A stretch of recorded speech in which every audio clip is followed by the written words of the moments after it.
"Get your hands off me. I paid for this seat." The words cut through the cabin like a blade. A cell phone camera clicks. A woman screams. The metallic rip of a zip tie cuff being pulled tight echoes through first class, and suddenly everyone is watching. This isn't a criminal. This is Isaiah Brooks' passenger in seat 2A. He's wearing a $40 hoodie, but his ticket cost $12,500. And in 60 seconds, he will be dragged down the aisle of Transglobal Flight 447, his face scraping the carpet, all because a flight attendant decided he didn't belong. But she didn't know who she was touching. She didn't know about the $48 billion contract in his briefcase. And she didn't know that by tomorrow morning her single act of prejudice wouldn't just cost her a job. It would cost Transglobal Airlines everything. The air pressure changes as the aircraft door seals shut. The hum of auxiliary power fills the silence. And somewhere between Gate 23 and this moment, everything went catastrophically wrong. Isaiah's hands are zip-tied behind his back now. His expensive noise-canceling headphones have fallen to the floor, crushed under a security officer's boot. His briefcase lies open in the aisle papers, scattered like evidence at a crime scene. Among them, clearly visible to everyone watching, is a document with a header in bold letters. Classified. Department of Defense. Project Sentinel Implementation Schedule. Diane Fletcher, the senior purser with 26 years of experience and a rigid helmet of blonde hair, stands near the galley with her arms crossed. She watches the scene unfold with something that looks like grim satisfaction. She was certain she was right. Certain he didn't belong. Certain that maintaining standards meant making hard decisions. She was catastrophically wrong on all 3 counts. But we're getting ahead of ourselves. Rewind 3 hours. To understand how a $100 billion airline was brought to its knees not by a market crash or competitor, but by a single act of prejudice, we need to go back.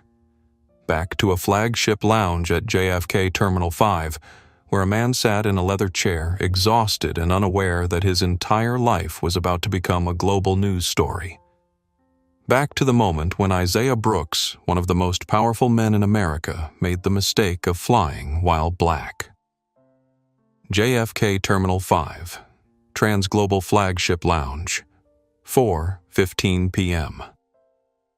The Transglobal Flagship Lounge at JFK's Terminal 5 was a carefully curated symphony of privilege.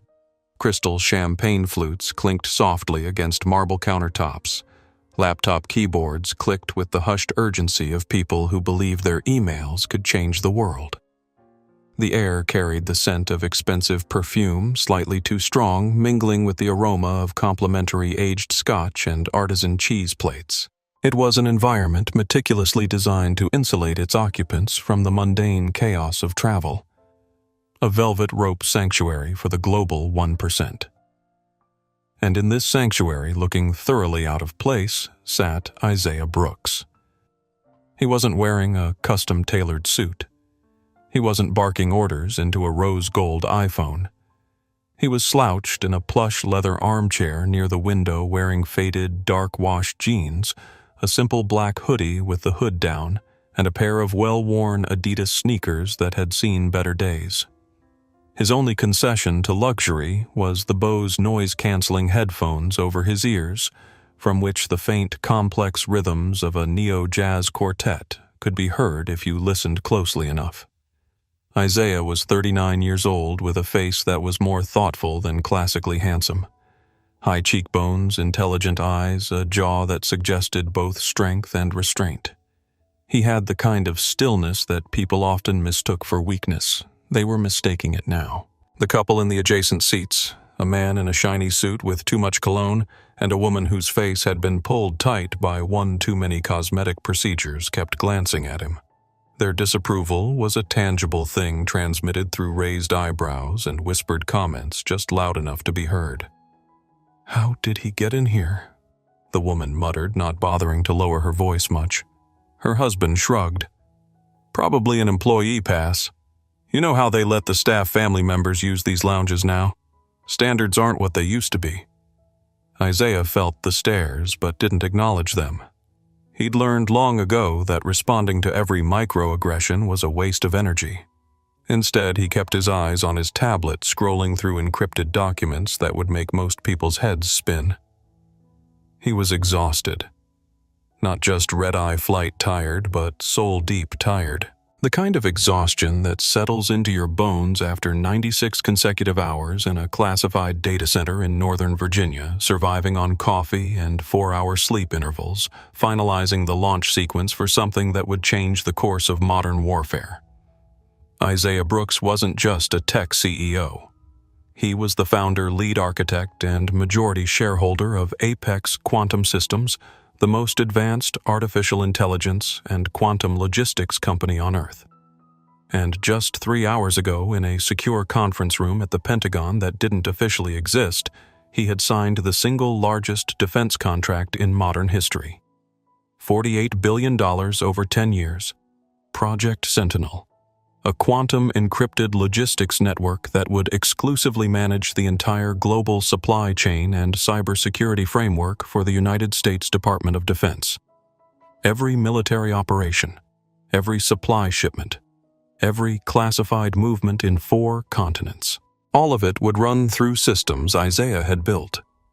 The meeting in London tomorrow was pure formality. A handshake with NATO officials, a photo opportunity for the Joint Chiefs, a ceremonial signing of documents that had already been executed in triplicate. The real work was done. Now he just wanted to sleep for 8 uninterrupted hours in his $12,500 first-class pod on Flight 447 to Heathrow. Just sleep. That's all he wanted. He took a sip of water, plain room temperature, not the champagne everyone else seemed to be drinking, and checked his watch. Boarding would start in 10 minutes. His phone buzzed. A text from his chief of staff, Honoraeus, safe travels. Don't forget the NATO reception is black tie. Please don't show up in a hoodie.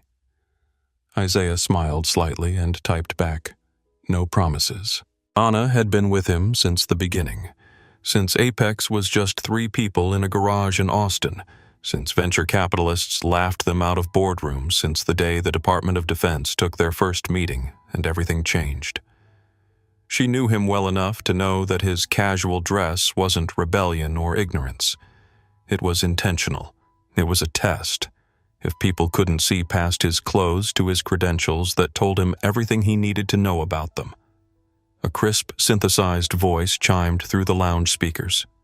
We are now pleased to announce the pre-boarding of Transglobal Flight 447 to London Heathrow, starting with our first-class passengers and Transglobal Elite members.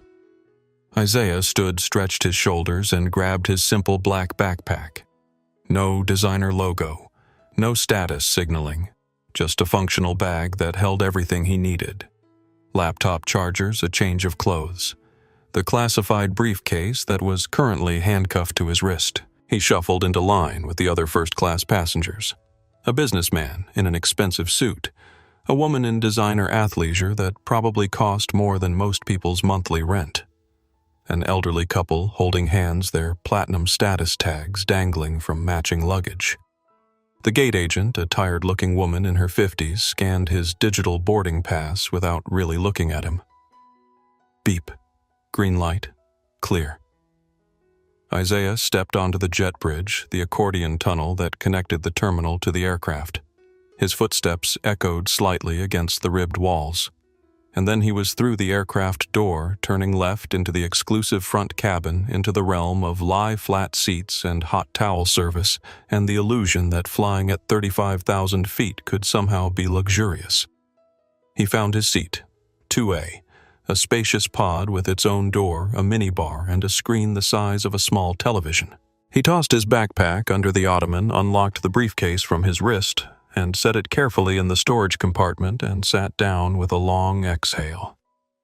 That's when he first saw her. Her name was Diane Fletcher. She was 52 years old with a rigid helmet of blonde hair that hadn't moved in any wind since 1998. And a smile that was all teeth and absolutely no warmth.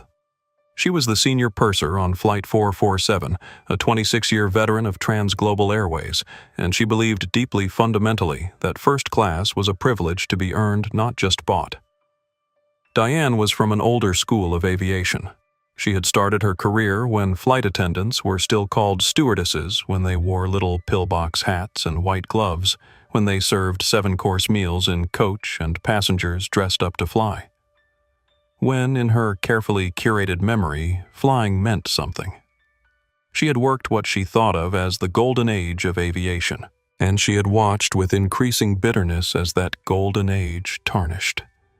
As dress codes relaxed, as passengers started showing up in sweatpants and flip-flops, as the sanctity of first class was violated by people who, in Diane's expert opinion, didn't belong there.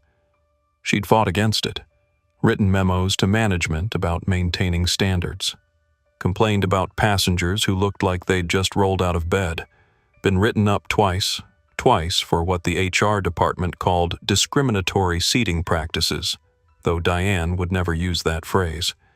She wasn't discriminating. She was maintaining standards. There was a difference. Both times she'd been sent to sensitivity training.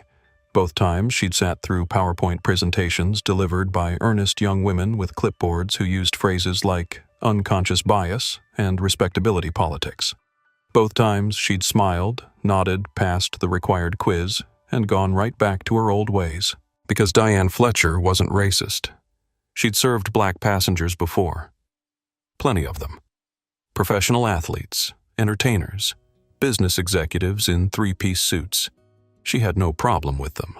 They knew how to dress. They knew how to behave. They belonged. But this man settling into seat 2A, the one in the hoodie and jeans with the worn-out sneakers and the cheap backpack, he didn't belong. And Diane could tell in 3 seconds. Her eyes performed a rapid assessment. No visible jewelry, no expensive watch, no designer bag. Clothes that looked like they came from a department store clearance rack. And that hoodie, that damn hoodie, the universal symbol of everything wrong with modern flying. He was probably a buddy pass traveler, she decided. An employee's relative flying for free on a standby ticket that had been upgraded by mistake. Or worse, someone who'd fraudulently acquired miles and was about to be caught. Either way, he was her problem to solve. Diane glided over to seat 2A, her smile fixed in place like a mask that had been superglued on. Her voice came out in that sickly sweet melody that service workers use when they're about to deliver bad news. "Welcome aboard, sir. Can I see your boarding pass one more time?" Isaiah, still half immersed in the music from his headphones, looked up with visible annoyance. He'd just sat down. He'd just gotten comfortable. And now this. He pulled one earbud out. "Sorry, your boarding pass, sir. I need to verify it." Diane's smile didn't waver, but her eyes were cold, assessing, already convinced of the answer. Isaiah sighed, pulled up the digital pass on his phone and held it out for her to see. Diane stared at the screen, then at her own tablet, then back at the screen. Her perfectly shaped eyebrows drew together in a slight frown. It says Brooks. Isaiah Brooks. You're in 2A. That's right. Isaiah hoped this was the end of it. Hoped he could put his headphones back on, close his eyes, and forget about the world for the next 7 hours. Diane gave him one more appraising look, a head-to-toe scan that made her assessment clear. Then she deployed her customer service voice again. "It's just that we often have to reseat passengers. Technology isn't always reliable." Isaiah waited. "Let me get you a pre-departure beverage while I check on this." Diane already mentally prepared her next move. "Orange juice, champagne. Just water, please." "Thank you." As Diane walked away from seat 2A toward the galley, she passed the junior flight attendant, Sophia Ramos. Sophia was 24 years old on her first international rotation and vibrating with a mixture of nervous energy and genuine excitement about working first class on a transatlantic flight. Diane leaned in close as she passed her voice just loud enough for Sophia to hear. Keep an eye on 2A. Sophia glanced toward the front of the cabin, confused. Him. Why, Diane straightened a cocktail napkin that didn't need straightening. I've been doing this for 26 years, sweetie. You get a feel for these things. He's not first class. He's a problem waiting to happen. Sophia looked back at Isaiah Brooks quietly reading something on his phone, his headphones back over his ears, bothering no one. To her, he just looked like a tired traveler. But Diane was the boss. Diane had been doing this longer than Sophia had been alive. Sophia's stomach twisted. She had a very bad feeling about this. The first-class cabin of Trans-Global Flight 447 was filling up with the kind of people who were used to being first. First in line, first to be served, first to complain when things weren't perfect. Directly in front of Isaiah in the coveted 1A position, with its extra legroom and its proximity to the exit door, sat Judith Brennan. She was 63 years old with steel gray hair cut in a no-nonsense bob, reading glasses perched on her nose and a Kindle in her hands, displaying what looked like a dense legal text. Judith had been a federal judge for 32 years, serving on the Ninth Circuit Court of Appeals until her retirement 18 months ago. She'd presided over cases involving civil rights violations, employment discrimination, unlawful detention, and about 1,000 variations on the theme of powerful people abusing powerless people. She knew the sound of injustice. She'd heard it in courtrooms and depositions in the carefully parsed language of attorneys trying to justify the unjustifiable. And she was hearing it now in the barely audible conversation between the senior purser and the junior flight attendant. Judith didn't look up from her Kindle, but she was listening. Always listening. Old habits from 3 decades on the bench died hard. She opened the voice memo app on her iPhone, set the phone face down on her tray table, and let it record, just in case. She'd learned long ago that the truth had a way of changing when people thought no one was watching. 2 rows back across the aisle sat Carlos Rivera.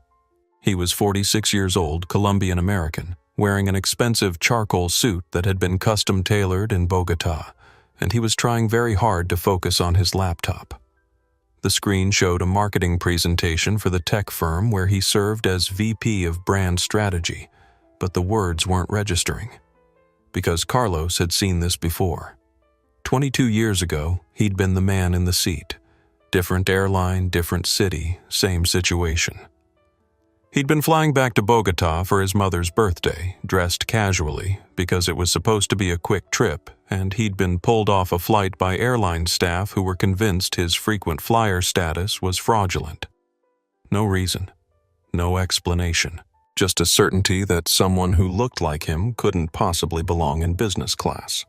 They'd interrogated him for 45 minutes in a back office, made him prove his identity 3 times, made him show credit cards, employment verification, even a photo of himself with his mother. And when they finally grudgingly admitted their mistake, there was no apology, just a shrug and a new ticket for a flight 6 hours later. He'd been humiliated in front of 200 passengers, and not one person had spoken up. Carlos had sworn to himself that day if he ever saw it happen to someone else, he would speak up.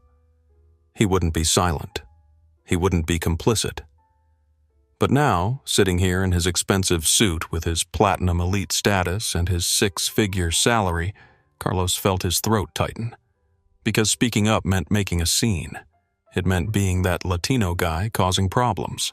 It meant potentially being blacklisted, being labeled difficult, being remembered for the wrong reasons. His phone buzzed on the armrest. A text from his daughter Elena, who was 17 and fierce and uncompromising in the way only teenagers can be. Dad, remember, you told me to always stand up for what's right, even when it's hard. Love you. Safe flight. Carlos stared at the message for a long moment. Elena was right. He had told her that, many times. And if he stayed silent now, what did that teach her? That principles only mattered when they were convenient. He kept his phone out, camera app ready, and watched. 3 rows behind Isaiah. The problem began. Richard Pemberton was 48 years old, a self-described road warrior who flew this route twice a month and believed this made him airline royalty. He was the VP of regional sales for a mid-level pharmaceutical company, the kind of guy who name-dropped executives he'd met once at conferences and who made sure everyone knew about his platinum elite status and his million-miler credentials. Right now, Richard was having what he would later describe as a very bad evening. His seat 5B, a perfectly good first-class pod, had a flickering entertainment screen. The display would work for 30 seconds, then fritz out, then work again, then glitch. It was annoying. It was unacceptable. And Richard Pemberton did not tolerate unacceptable. "This is unacceptable." His voice carried easily through the cabin. Several passengers looked up. "The screen is flickering. How am I supposed to review my presentation? Do you know how much I pay this airline? Hundreds of thousands of dollars a year?" Diane Fletcher materialized at his side almost instantly, her professional sympathy mask sliding smoothly into place. "Mr. Pemberton, I am so sorry. Let me reset the system for you." "You've already reset it twice."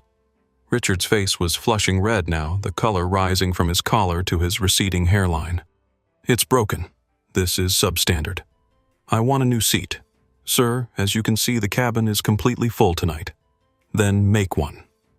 Richard crossed his arms, his body language radiating the entitlement of someone who'd spent decades being told yes. "Or I'll be on the phone with your corporate VP of customer relations before we even push back from the gate. I have his personal number."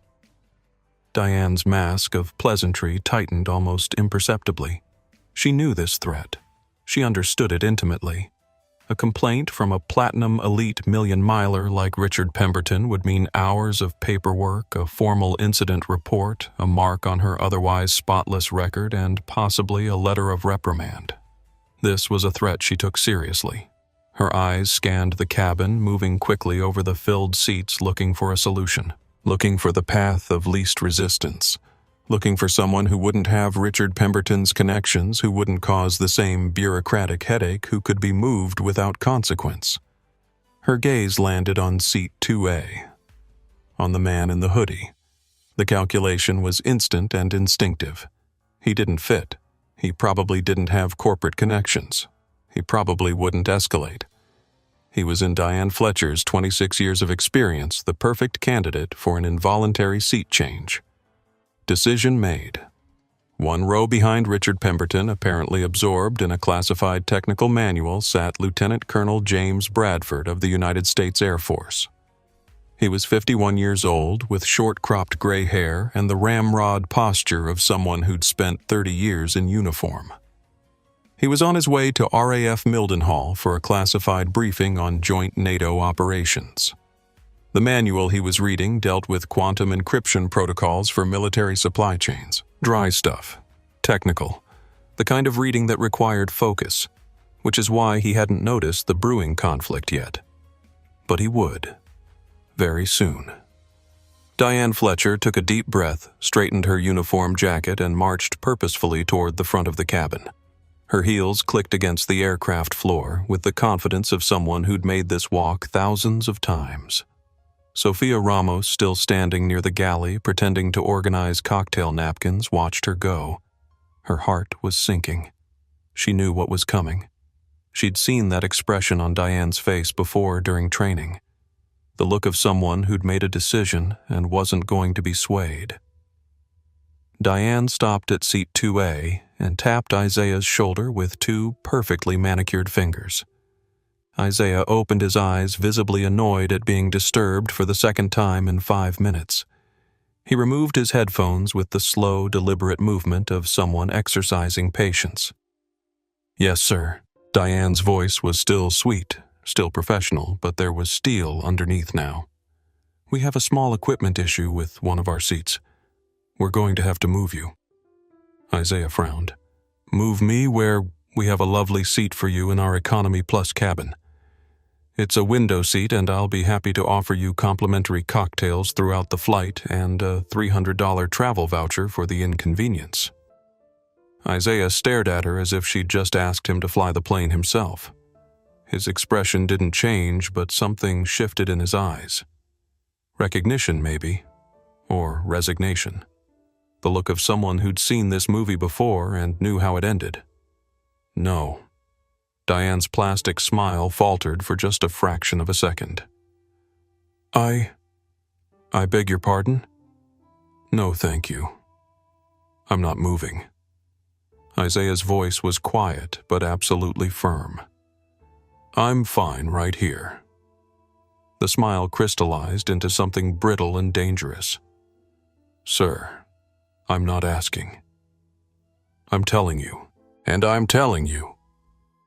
Isaiah interrupted, his tone still measured but now carrying an edge like a blade wrapped in silk, that I paid $12,500 for this specific seat.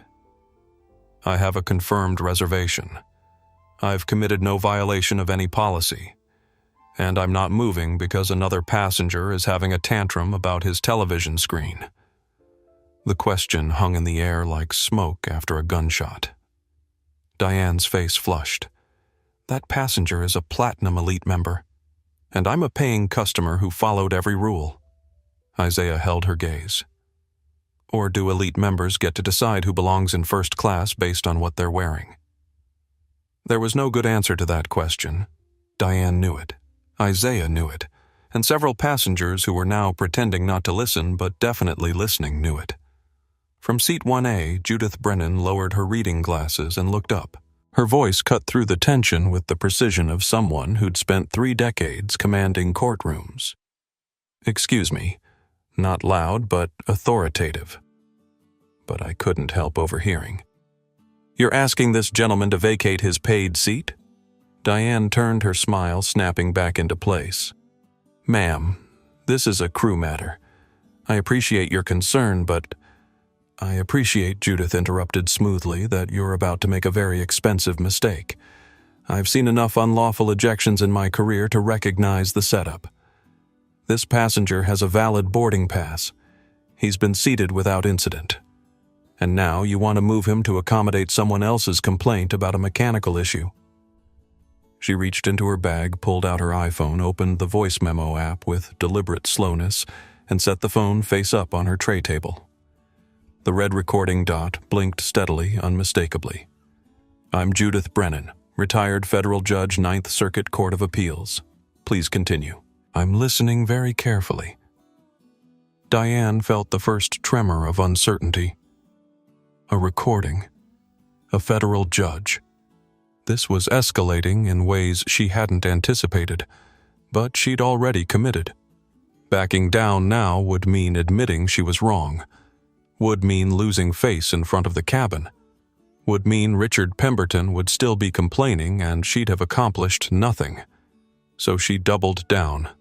Ma'am, I understand your concern, but I have a responsibility to all our passengers, and sometimes that means making difficult decisions. This isn't difficult. Isaiah's voice was quiet but absolute. This is simple. I'm staying in my seat. End of discussion. Diane's jaw tightened. Let me be very clear, sir. If you refuse to comply with crew instructions, I will have no choice but to call security. Let me be very clear. Isaiah echoed her phrasing, his voice dropping to something even quieter but infinitely more serious. If you want me out of this seat, you will have to physically remove me. And if you choose to do that, everything that happens next will be your decision, not mine. Do you understand? For a long moment, they stared at each other. Diane Fletcher, who believed she was maintaining standards. Isaiah Brooks, who knew he was defending his dignity. Sophia Ramos watched from the galley, her hands frozen on a coffee pot. Her internal voice was screaming that this was wrong, that this was spiraling out of control, that someone needed to stop this before it became irreversible. But she was 24 years old with $52,000 in student loan debt and rent due in 8 days. Her voice wouldn't come. The words stayed locked in her throat, so she stayed silent and would hate herself for it later. Diane made her decision. She turned on her heel, walked to the galley phone, picked up the receiver, and pressed 3 digits. This is Senior Purser Fletcher on Flight 447, Gate 23. I need Port Authority security to aircraft. We have a passenger refusing to comply with crew instructions. Immediate response requested. She hung up and turned back to face the cabin, her expression one of grim satisfaction. She had followed protocol. She had maintained order. She had done her job. Isaiah Brooks settled back in his seat, closed his eyes, and waited. He'd given them a chance to walk away. Multiple chances. They'd chosen this path. Whatever happened next was on them. The cabin had gone very quiet. The kind of quiet that happens when everyone knows something bad is about to happen, but no one wants to be the first to acknowledge it. In seat 5B, Richard Pemberton watched the confrontation unfold with a mixture of vindication and discomfort. His flickering screen suddenly seemed less important. He turned to his wife, Lisa, who sat in 5C with her arms crossed and her face carefully neutral. He should just move. Richard kept his voice low, but not low enough. Is it really worth making a scene over a seat? Lisa Pemberton, who'd been married to Richard for 23 years and had watched him make scenes over far less important things, kept her eyes forward. He paid for his seat, Richard. I know, but it's just a seat. And I'm having a real problem here with my screen. Wouldn't it be easier if what Lisa turned to look at her husband for the first time since the confrontation began. If the black guy just gave up his seat to make the white guy happy. Is that what you're saying? Richard's mouth opened, then closed. His face flushed.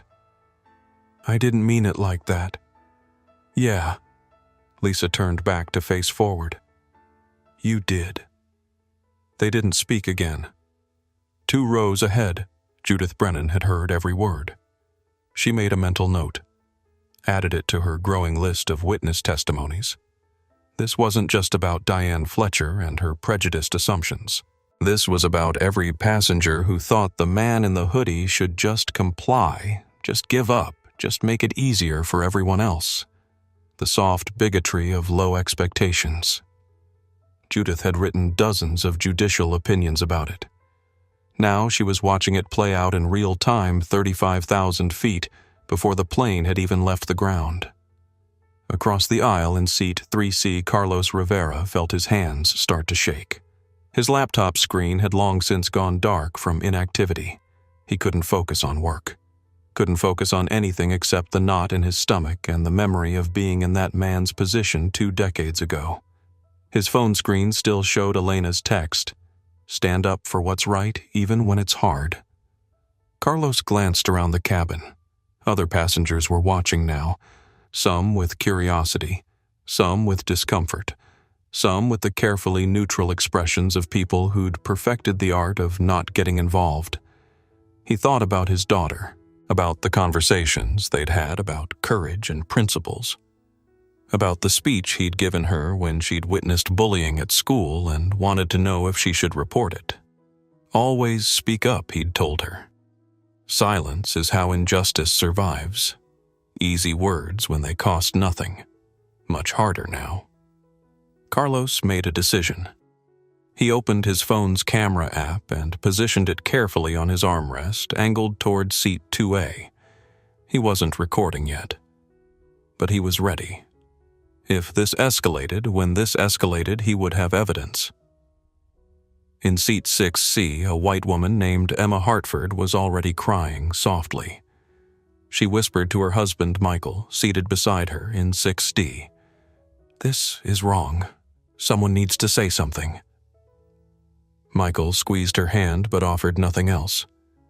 He was a middle manager for an insurance company, conflict-averse by nature and profession. The kind of person who'd built an entire career on not making waves. But Emma wouldn't let it go. Michael, this is wrong. I know. His whisper carried no conviction. But what are we supposed to do? It was a question without a good answer. 2 rows behind them, in seat 8B, a Hispanic woman named Rosa Delgado was already on her phone. She'd opened Twitter and was live tweeting the incident with the kind of furious energy that only comes from watching injustice in real time. Watching trans global air flight attendant harass black passenger in first class for no reason. He has valid ticket. He's done nothing wrong. She's calling security. This is unreal. Hashtag trans global shame. She hit tweet and watched it post. 4 people liked it immediately, then 7, then 15. The first spark of what would become an inferno. In seat 4B, Colonel James Bradford finally looked up from his classified manual. He'd been dimly aware of raised voices, but military technical specifications required focus, and he'd learned to tune out ambient noise. Now, though, the tension in the cabin was impossible to ignore. He closed his manual and looked toward the front of the aircraft. Saw a man in a hoodie sitting in 2A. Saw a flight attendant standing near the galley with her arms crossed. Saw other passengers watching with varying degrees of interest and concern. Bradford didn't know what had happened, but he'd been in enough tense situations to recognize the warning signs. This was going to escalate. And when security arrived, it was going to escalate quickly. He kept watching. Waiting. Near the galley, Sofia Ramos was pretending to organize cocktail napkins for the 3rd time. Her hands were trembling. She could hear Diane talking to the other flight attendants, explaining the situation, justifying her decision. He refused crew instructions. Multiple times. I had no choice but to call security. This is protocol. This is what we're supposed to do. But Sophia had watched the whole thing. She'd seen how it started, seen the way Diane had looked at the passenger, seen the assumption that had preceded the action. Protocol. That's what Diane kept saying, as if following rules absolved you of responsibility for the outcome. Sophia thought about her own training, the videos they'd shown, the scenarios they'd practiced, the emphasis on de-escalation, on treating every passenger with respect, on recognizing bias. And she thought about how all that training had vanished the moment Diane decided someone didn't belong. The jet bridge door opened. Heavy footsteps echoed in the tunnel. Security was here.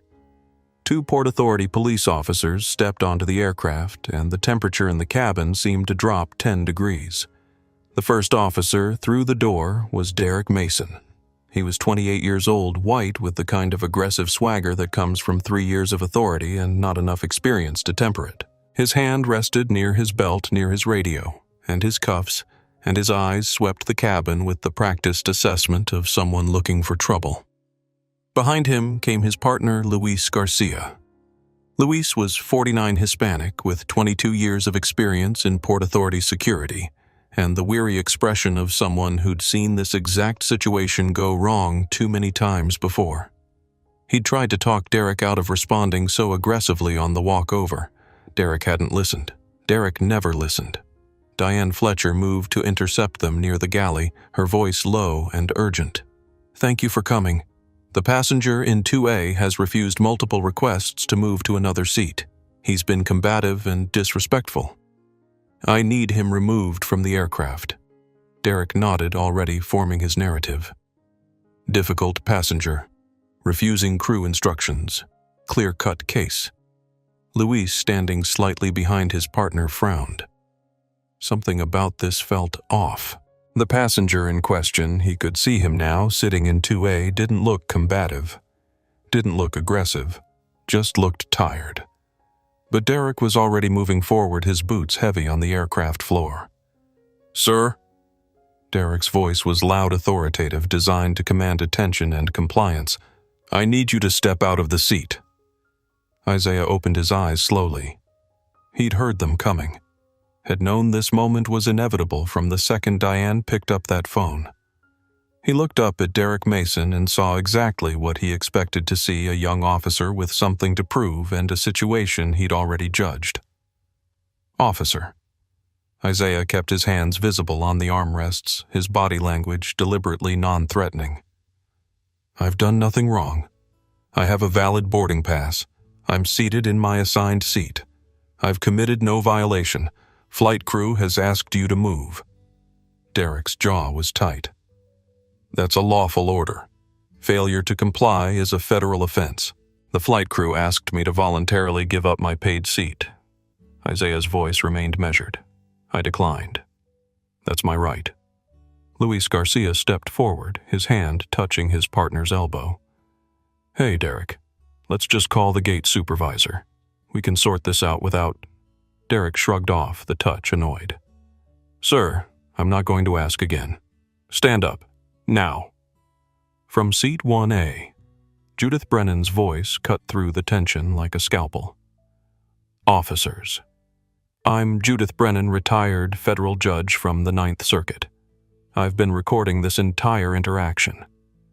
She gestured to her phone, still face up on the tray table, the red dot still blinking. This passenger has not threatened violence. He has not used profanity. He has not violated any regulation. What you're about to do is unlawful detention. Derek glanced at her irritation flashing across his face. Ma'am, please stay in your seat and let us do our job. I am in my seat. Judith's tone remained even. And I'm witnessing what's about to become an assault in progress. I'm documenting it for the inevitable lawsuit. Derek's face flushed red. He didn't like being challenged. Didn't like having his authority questioned by civilians who thought they knew better. He turned back to Isaiah, and his voice had an edge now. Last chance. Stand up and come with us voluntarily, or I will remove you by force. Isaiah looked at him for a long moment. Then he spoke his words careful and deliberate. Officer, I am not resisting. I am not being violent. I am simply refusing to give up my seat. Those are different things. If you choose to use force against me, that's your decision. But I want it clearly understood that I am not giving you cause. It was the wrong thing to say to the wrong officer at the wrong time. Derek's ego, already bruised by Judith's intervention, couldn't tolerate this quiet defiance. This measured refusal from a man in a hoodie who thought he could tell a police officer what was and wasn't lawful. In seat 3C, Carlos Rivera saw it coming, saw the shift in Derek's body language, saw the decision being made. His hands were shaking as he positioned his phone, but he hit the record button, started filming. And then Carlos did something he'd sworn he would do but had been terrified to actually follow through on. He stood up. Stop. His voice trembled but carried. You're making a mistake. Every head in the cabin turned. Derek spun around, his authority challenged now from multiple directions. Sir, sit down. This doesn't concern you. No. Carlos felt like he was jumping off a cliff. I've been sitting here for the past 20 minutes. I watched everything. This man did nothing wrong. He wasn't aggressive. He didn't raise his voice. He asked to see a supervisor. He has a valid boarding pass. And now you're about to put your hands on him. Carlos lifted his phone higher, making sure the camera was visible. I'm Carlos Rivera, seat 3C. It's 6:47 p.m. and I'm watching a passenger being removed for the crime of existing while black in first class. Other phones came out, not all at once, not in a coordinated wave, but one by one, like fireflies lighting up at dusk. Emma Hartford in 6C, her hands still shaking but her phone steady. Michael Chen in 6D finally finding his courage. Rosa Delgado in 8B already streaming live to Twitter. A businessman in 9A whose name no one would ever learn, but whose video would get 15 million views. At least 7 different cameras, 7 different angles, all recording, all time-stamped, all capturing this exact moment. Derek looked around the cabin and saw what his partner had been trying to warn him about. This wasn't a clean removal anymore. This was being documented from every angle. This was going to be scrutinized. This was going to be everywhere. For just a second, Luis saw uncertainty flicker across Derek's face. Saw his partner realize that maybe, just maybe, this wasn't worth it. But Derek's pride was stronger than his judgment. Everyone needs to put their phones away and sit down, or you'll be removed too. Derek's voice was rising. "This is a security matter, and interfering with law enforcement is a federal offense." "Then arrest me," Judith's voice came from 1A. "I'm a retired federal judge documenting a civil rights violation. I dare you to arrest me." Derek's hand moved to his belt, to the handcuffs, to the zip ties he carried for situations exactly like this, or at least situations he thought were exactly like this. Luis tried one more time. "Derek, man, please. Let's just step back and—" He refused a lawful order. Derek's voice was tight. "He's getting removed. End of discussion." In seat 4B, Lieutenant Colonel James Bradford set down his classified manual. Something about the passenger in 2A had been nagging at him since the officers arrived. Something familiar. He'd been half listening to the confrontation while trying to read, and now he gave the scene his full attention. The man in the hoodie, the measured demeanor, the careful responses, the way he held himself despite being outnumbered and threatened. Bradford looked closer. Really looked. Not at the clothes or the casual appearance, but at the face, at the features, at the intelligent eyes and the high cheekbones and the expression that suggested this wasn't his first time dealing with authority that didn't recognize him. And then it clicked. Bradford had seen that face before. Not in person, but in briefings, classified briefings, Pentagon briefings, briefings where they discussed the single most important civilian contractor in the United States defense infrastructure. Oh no. Oh God, no. Bradford stood up so fast his technical manual fell to the floor with a thud. His voice, when it came out, had the unmistakable ring of military command, the kind of voice that makes people stop and pay attention. Wait. Not shouting, but projecting. Authoritative. Immediate. You need to stop right now. Derek turned annoyed at yet another civilian interfering. "Sir, this doesn't concern—" "That's Isaiah Brooks." Bradford's voice was quieter now, but somehow more intense. The kind of quiet that demands attention. The name hung in the air like an unexploded bomb. Diane Fletcher blinked. Who Bradford's eyes stayed locked on Derek. Isaiah Brooks, founder and CEO of Apex Quantum Systems. Derek's hand, which had been reaching for Isaiah's arm, hesitated. "So, I don't care if he's a CEO. The company that runs Project Sentinel." Bradford's voice took on an edge like a blade being slowly unsheathed. The man whose systems currently manage the logistics for every United States military operation in 3 continents. The single most important civilian defense contractor to the Department of Defense. The cabin went absolutely silent. Even the ambient aircraft noise seemed to fade. Derek's hand dropped to his side.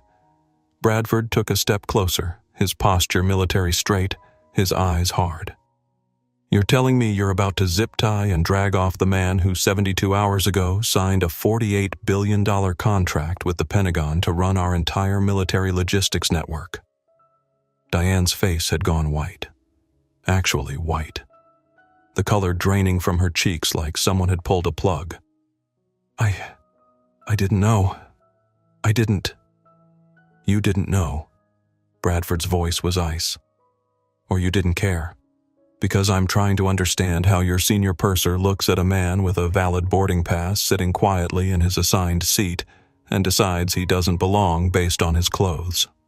Judith Brennan, still recording from 1A, spoke quietly but clearly for the record. "I believe that's called assumption of criminality based on appearance, also known as racial profiling, which is, for the record, illegal."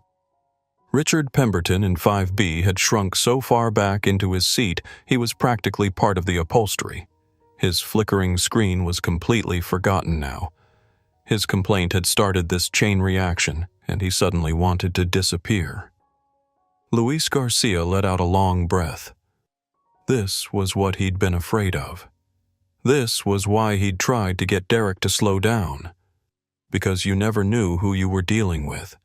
You never knew when a routine call would turn into a career-ending mistake. Derek's face had gone from red to pale. The authority in his voice evaporated. We were just responding to a call from the flight crew. They said he was refusing. He was refusing to give up his paid seat. Bradford's words were clipped. That's not a crime. That's a right. From seat 2A, Isaiah Brooks finally spoke. His voice was quiet, measured, almost sad. He looked up at Colonel Bradford, who was still standing in the aisle. "Colonel."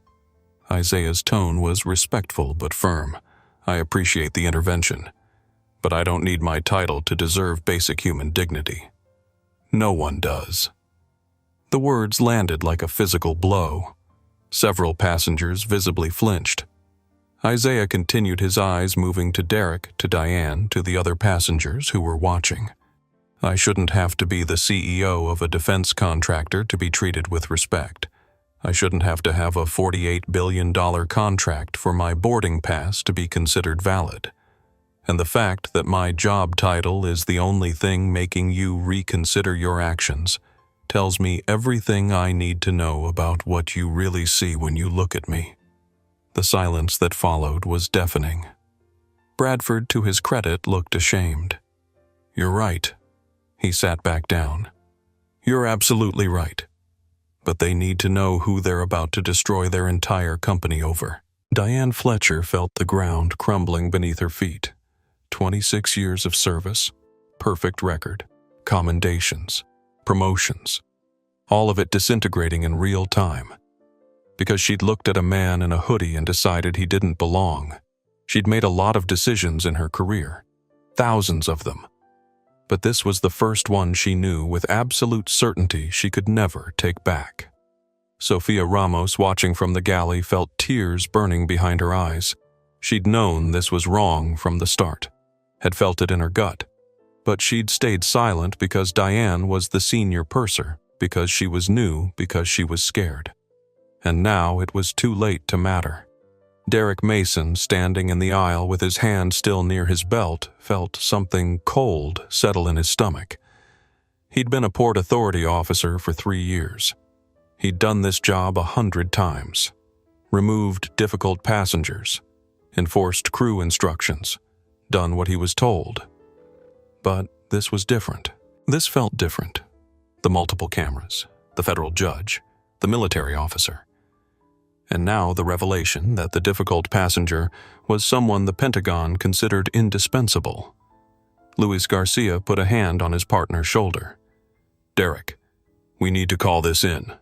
We need to talk to our supervisor before this goes any further." Derek shrugged off the hand. His pride wounded his authority, challenged his ego, screaming at him not to back down. "No. The flight crew made a call. We're responding to that call.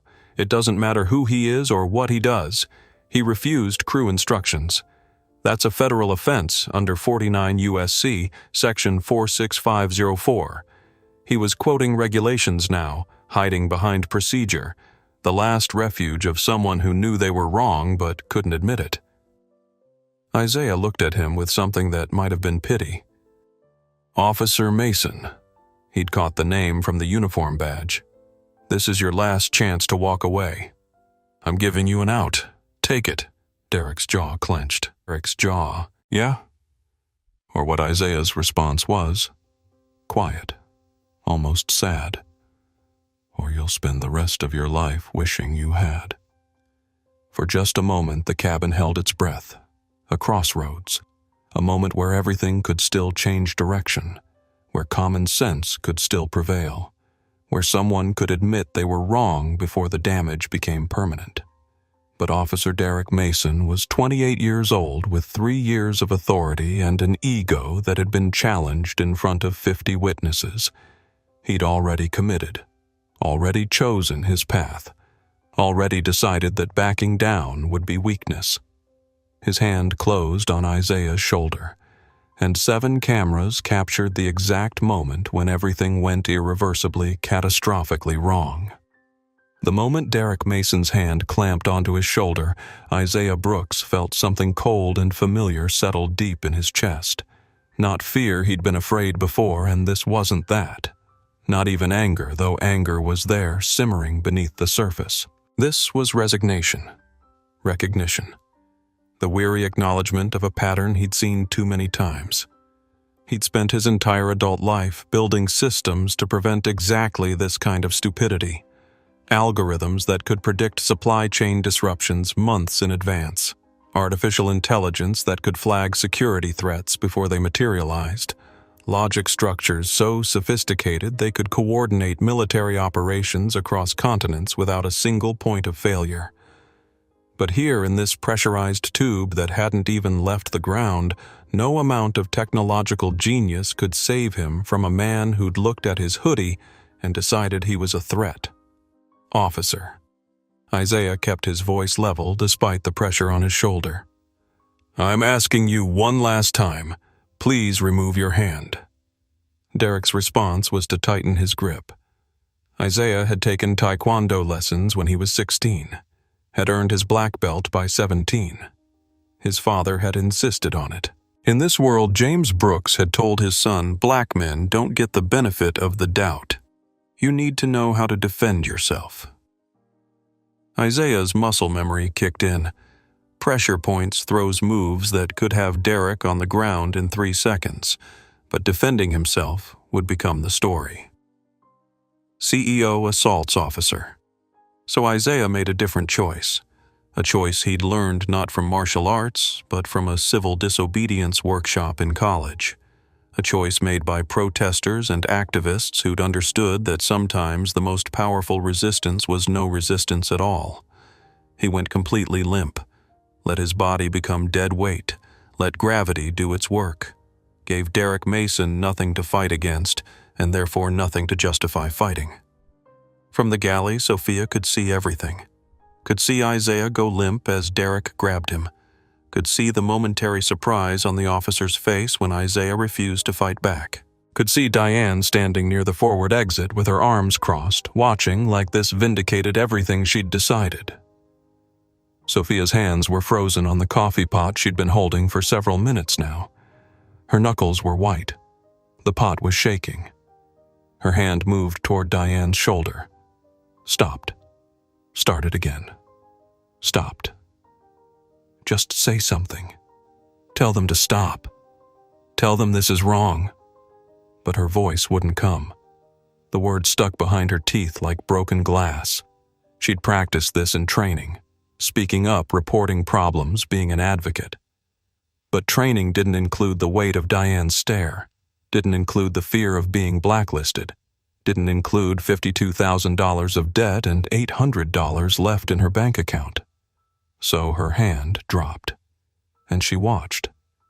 Judith had seen a lot in 32 years on the federal bench. She'd seen police officers lie under oath.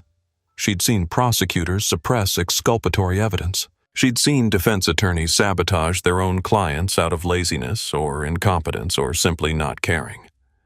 But watching this, watching a man be physically assaulted for the crime of existing while black in first class, Judith felt the old rage ignite in her chest. The same rage that had driven her through law school, through her clerkship, through decades of fighting for justice in a structure that often had no interest in it. She kept her phone steady, zoomed in, made sure every detail was captured. Derek's hand on Isaiah's shoulder, the zip ties dangling from his belt.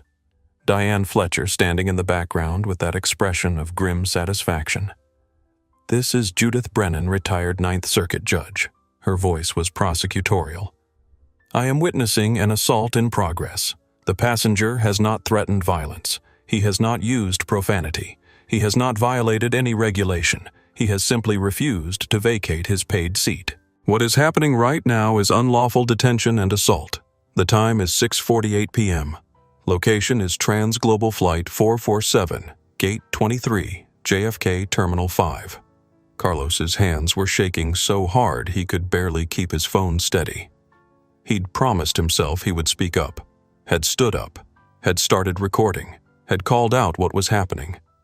But now, watching Derek's aggressive body language, watching the way the officer's hand moved from Isaiah's shoulder toward his belt where the handcuffs and zip ties hung, Carlos felt something he hadn't felt in years. genuine physical fear. This cop wasn't just removing a passenger. He was looking for a fight, looking for an excuse to escalate. And Carlos knew from experience, knew from statistics, knew from the cold reality of being a brown man in America, how this could end for him too if he interfered too much. His daughter's text was still on his screen. Stand up for what's right even when it's hard. He kept recording, kept his camera steady. It wasn't enough. It would never be enough. But it was what he could do without risking everything. Derek's second hand came up, grabbing Isaiah's other shoulder, preparing to pull him from the seat. Isaiah forced his body to go slack, completely slack, dead weight. Derek, expecting resistance, stumbled slightly.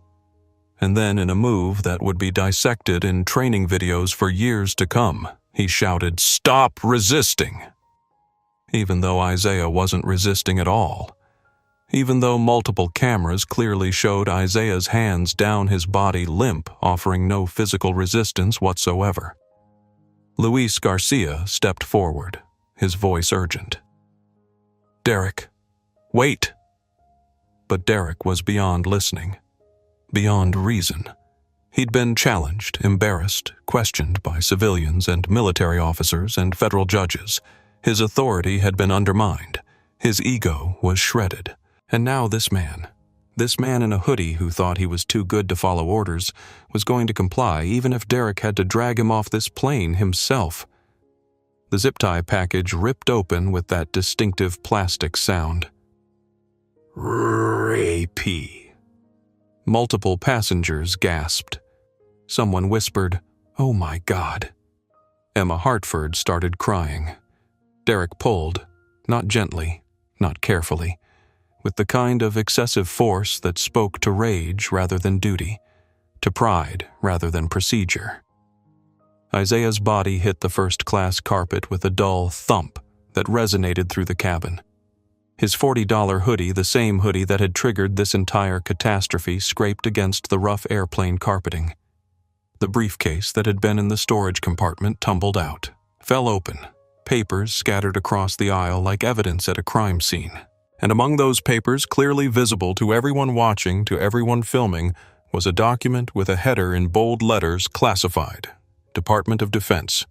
Project Sentinel Implementation Schedule. Judith's camera caught it. So did Carlos's. So did Emma's and Michael's and Rosa's and at least 4 others. The proof of who Isaiah Brooks was scattered on the floor, impossible to deny. In seat 5B, Richard Pemberton watched Isaiah's body hit the carpet. This was his fault. The thought arrived, unbidden, unwelcome. His complaint about the flickering screen, his demand for a better seat, his threat to call corporate. Lisa's hand found his wrist, squeezed hard, too hard. He glanced at her. She was staring straight ahead, tears running down her face, not bothering to wipe them away. She didn't need to say it. He could read it in her grip. "You did this." Richard looked back at Isaiah being dragged past him. Wanted to say something, do something. But his throat had closed, his voice gone. He'd gotten what he wanted, a passenger removed, problem solved. He just hadn't realized the cost. Derek dragged Isaiah down the aisle. Not quickly, because 185 pounds of dead weight is hard to move. Not efficiently, because nothing about this was efficient. Just with grinding, humiliating determination.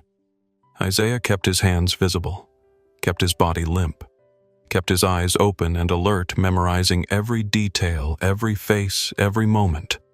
Not fighting, never fighting, because fighting would give them the excuse they were looking for. The carpet burned against his face. His shoulder hit an armrest. His hip caught the edge of a seat leg. Small injuries. Nothing serious. But each one documented by multiple cameras from multiple angles. In seat 6C, Emma Hartford was openly weeping now. Her husband Michael had his arm around her, but his own face was pale, shocked. This wasn't supposed to happen. Not on a commercial flight. Not in 2024. Not in America. In seat 8B, Rosa Delgado's fingers flew across her phone screen, live tweeting every second. They're dragging him. He's not fighting. He's completely limp. They're dragging him off the plane.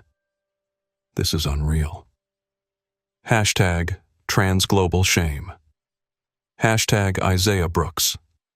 In seat 9A, a businessman whose name would never matter was filming vertical video for TikTok. His hands shaking, his voice shaking as he narrated. Holy shit, they're actually doing it. They're dragging him off. He didn't do anything. He just wouldn't give up his seat.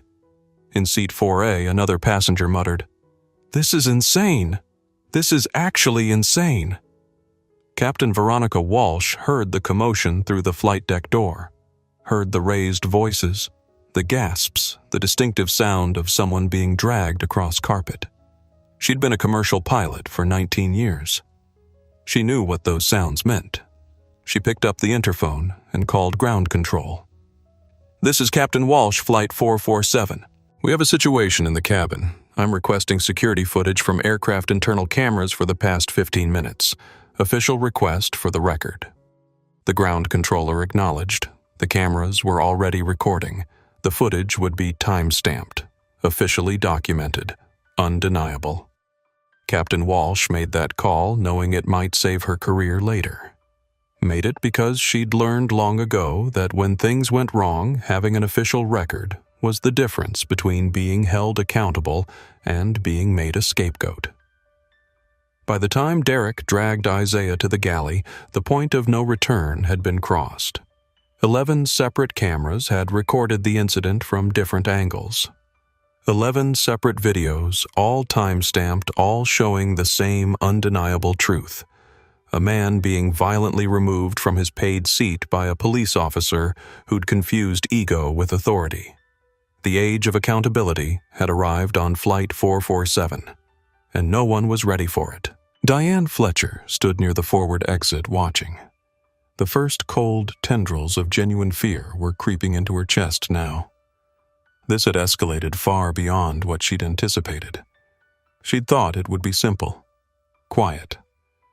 One passenger moved, problem solved. Richard Pemberton's satisfied day continues. 26 years, all of it crumbling around her. Derek zip-tied Isaiah's wrists behind his back. The plastic bit into skin. Tight. Too tight. Another violation that the cameras caught. "Let's go." Derek was breathing hard from the exertion, from the adrenaline, from the shame he wasn't quite ready to acknowledge yet. Isaiah stood when Derek pulled him up his wrists, bound, his dignity intact, his face carefully neutral. They walked him off the aircraft, down the jet bridge, away from the cameras. But the damage was done. The evidence was captured. The videos were time-stamped. The witnesses were ready. And in approximately 43 minutes, when Carlos Rivera posted his video to Twitter, the entire world would watch what had happened to Isaiah Brooks. Silence. No one moved. No one breathed. The cabin frozen 50 witnesses to what they'd just seen. Sofia Ramos finally set down her coffee pot with trembling hands. She'd been gripping it so hard her fingers had gone numb. Now, looking at the scattered papers still lying in the aisle where Isaiah's briefcase had fallen, she felt something inside her crack. Not break entirely, but fracture. A hairline split in whatever armor she'd built around her conscience. Diane Fletcher stood near the galley, her arms uncrossing slowly, her confident posture deflating like a balloon losing air. She was trying to process what had just happened, trying to reconcile her certainty with the growing realization that she might have miscalculated. Badly. "We need to clean this up." Her voice lacked its usual authority. She gestured vaguely at the scattered documents. "Get those papers collected and secured." Sophia moved forward, mechanically kneeling in the aisle to gather the papers. Her hands were still shaking. As she picked up each document classified headers, technical specifications, DOD seals, she felt her stomach turn. These weren't the papers of a buddy pass traveler. These were the papers of someone important, someone powerful, someone who should never have been treated the way they'd just witnessed. In seat 1A, Judith Brennan tapped her phone screen, ending the voice memo recording. 43 minutes of audio, every word documented. She immediately opened her email and began attaching the recording to messages addressed to the ACLU, 3 different news stations, the FAA Passenger Rights Division, and her former law clerk who now worked for the Department of Justice. Subject line: unlawful ejection and assault. Transglobal Flight 447. Urgent. She hit send on all 4 emails before Diane could even think about asking people to delete their recordings. Carlos Rivera, still standing in the aisle by seat 3C, looked down at his phone. The video was 47 minutes long. His hands had steadied now that the immediate confrontation was over, but his heart was still racing. He'd done it. He'd stood up. He'd recorded. He'd spoken out. But had it been enough? Would it matter? Or would this just become another video lost in the endless scroll of injustice that people watched, felt briefly outraged about, and then forgot? His finger hovered over the Twitter app. He'd recorded this for a reason. Evidence only mattered if people saw it. He opened Twitter, uploaded the video with shaking hands, and began typing. Just watched Isaiah Brooks, CEO of Apex Quantum Systems, dragged off Transglobal Air for refusing to give up his paid first-class seat to an entitled passenger. He was composed. He was respectful. They zip-tied him and dragged him down the aisle anyway. 11 of us recorded it. This is what racial profiling looks like. Hashtag transglobal shame. Hashtag Isaiah Brooks. His finger hovered over the tweet button. This would make him visible, make him a target, make him part of the story instead of just a witness. He thought about Elena, about the conversation they would have when he got home, about being able to look his daughter in the eye and tell her he'd done the right thing when it mattered. He pressed tweet. The video went live at 6:52 p.m. In seat 5B, Richard Pemberton finally looked away from his flickering screen. His wife, Lisa, was staring at him with an expression he'd never seen before. Not quite disgust, but close. Something harder and colder. "You started this." Her voice was barely above a whisper. "Your complaint, your demand for a better seat. That's what started this entire thing."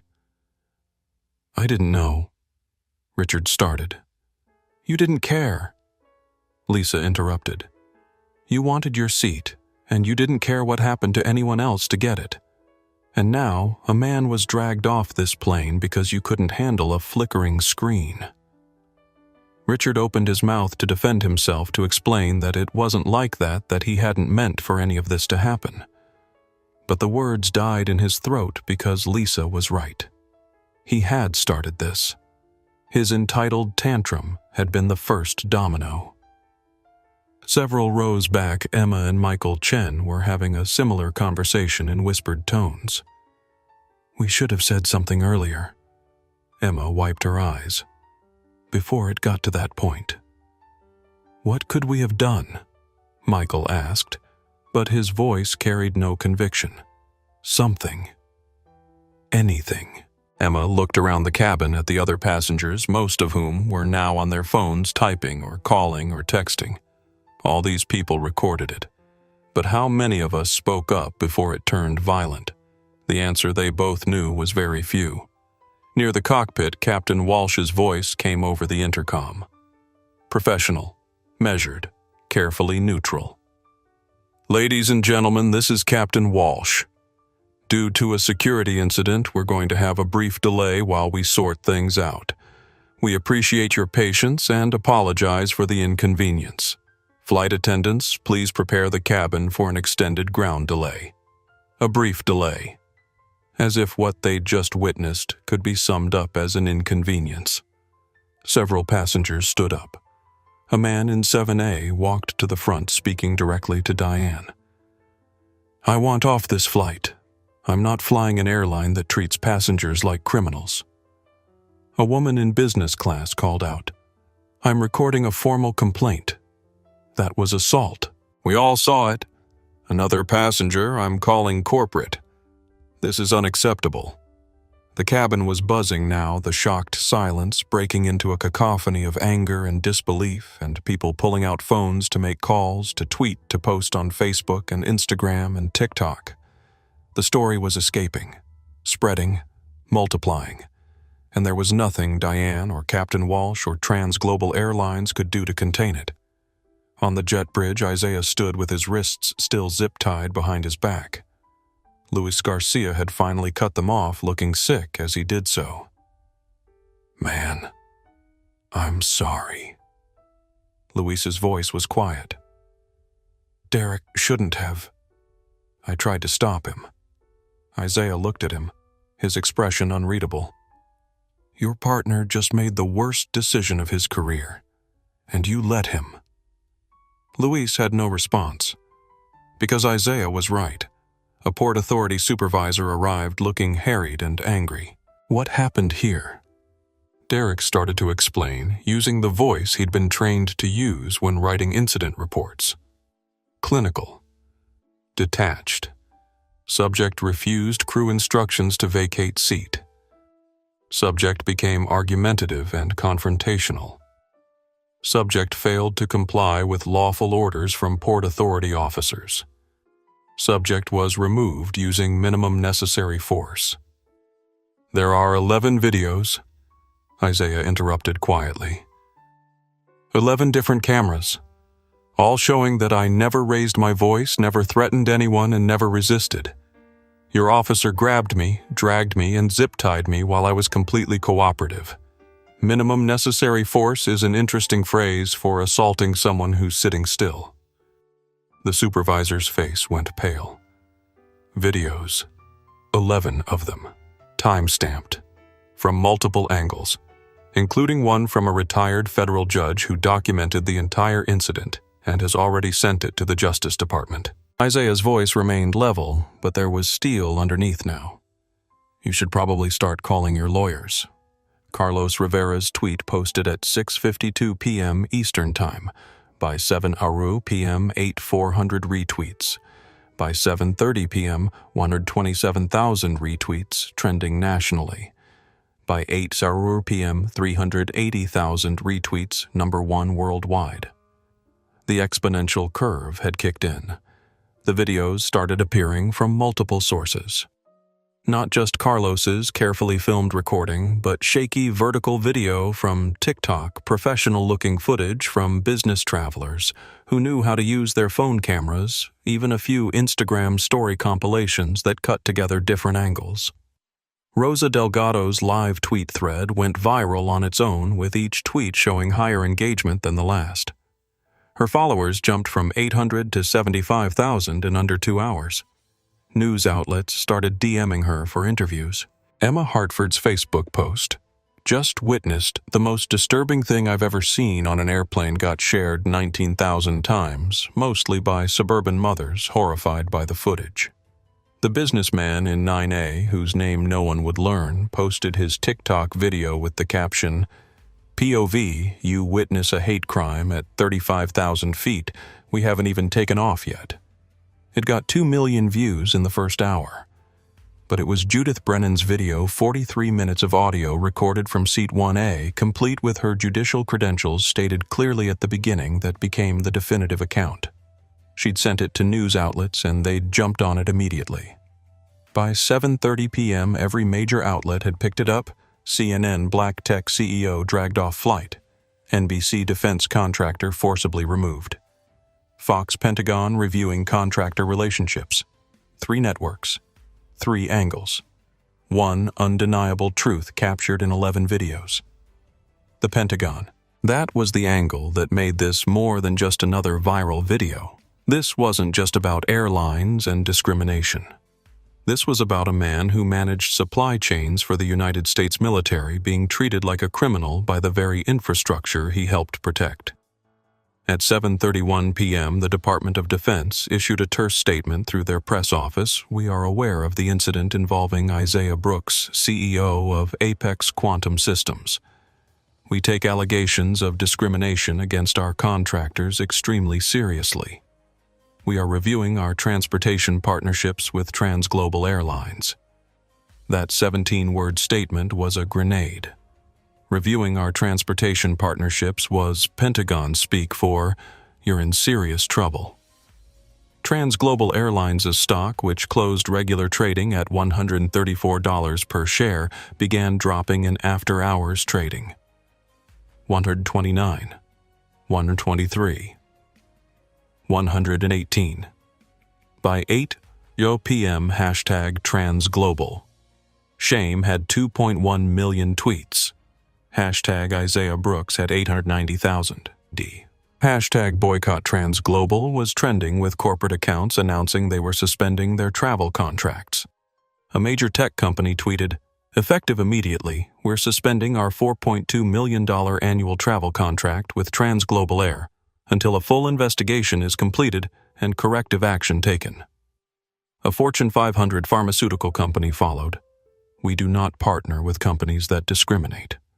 Our employees will fly with airlines that treat all passengers with dignity." More companies piled on. The corporate exodus was swift and merciless. Social media had become a reputation execution chamber, and Transglobal was strapped to the chair. Isaiah himself, finally released from Port Authority detention with no charges filed, sat in a private office at JFK and scrolled through his phone with an expression somewhere between exhaustion and dark amusement. 247 missed calls, 683 text messages. His email inbox had exploded past 2,000 unread. His chief of staff, Ana Reyes, had left 17 voicemails, each one progressively more panicked. The last one, Isaiah. "Where are you? The internet is on fire. The Pentagon is calling. The board is calling.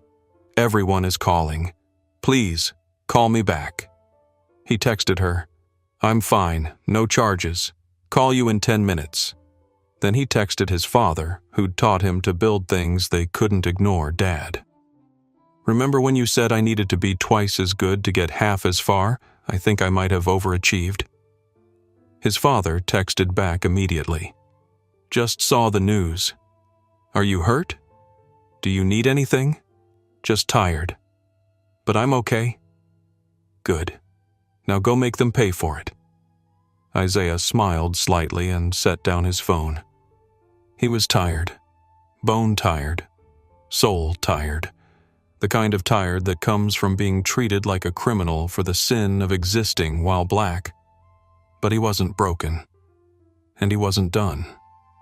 He picked up his phone again and called his attorney. "Michael."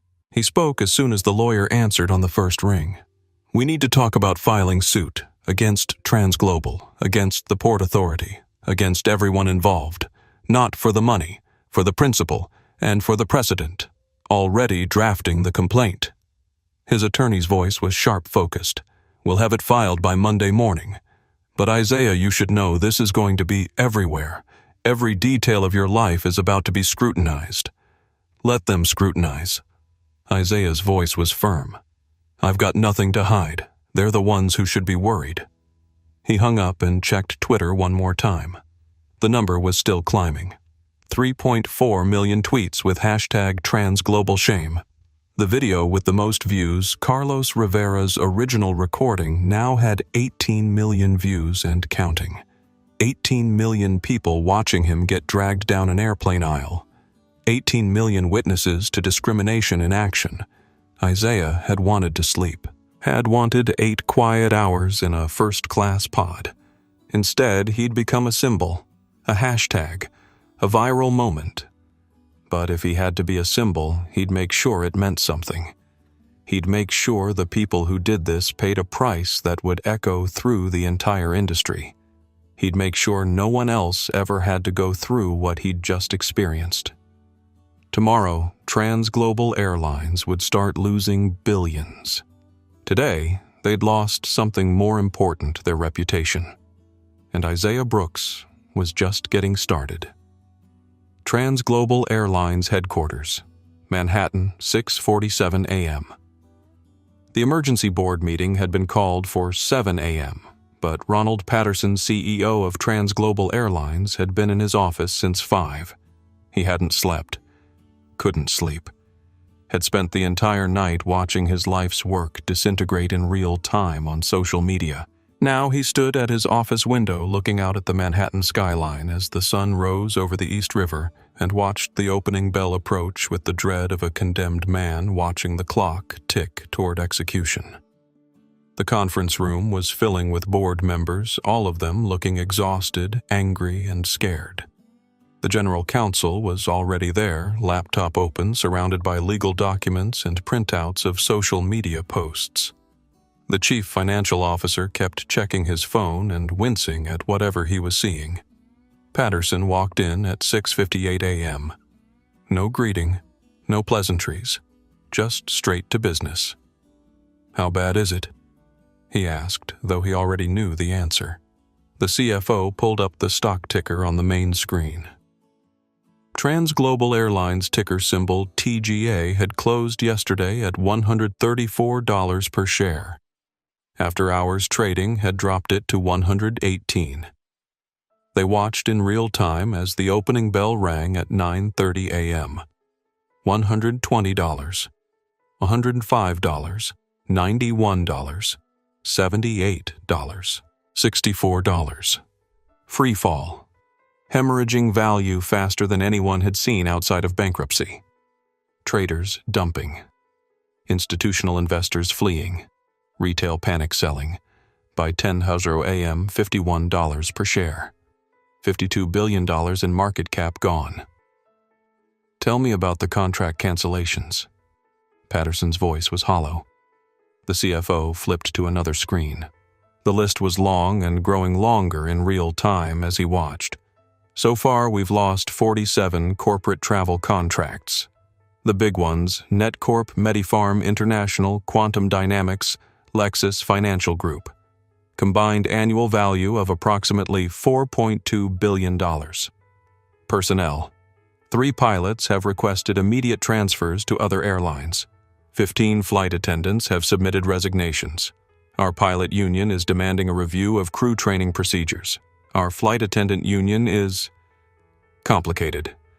They're defending Diane Fletcher's right to due process while also condemning racial profiling in general. Patterson rubbed his eyes. "What about the military contracts?" The room went very quiet. The general counsel spoke up, her voice tight. The Department of Defense suspended all transglobal flights carrying classified personnel or materials as of 7 a.m. this morning. That's $3.2 billion annually. They've also suspended our approval to bid on future military transport contracts pending a comprehensive review of incident protocols and discrimination policies. Patterson felt something break inside his chest. The military contracts weren't just revenue. They were prestige. They were certification. They were the seal of approval that said Transglobal was trustworthy enough to handle the nation's most sensitive operations. And they were gone. "What does the DoD want?" Patterson asked, though he suspected he already knew. "Comprehensive change." The general counsel read from an email on her laptop. Quote, "The department requires assurance that civilian contractors can travel without fear of discrimination."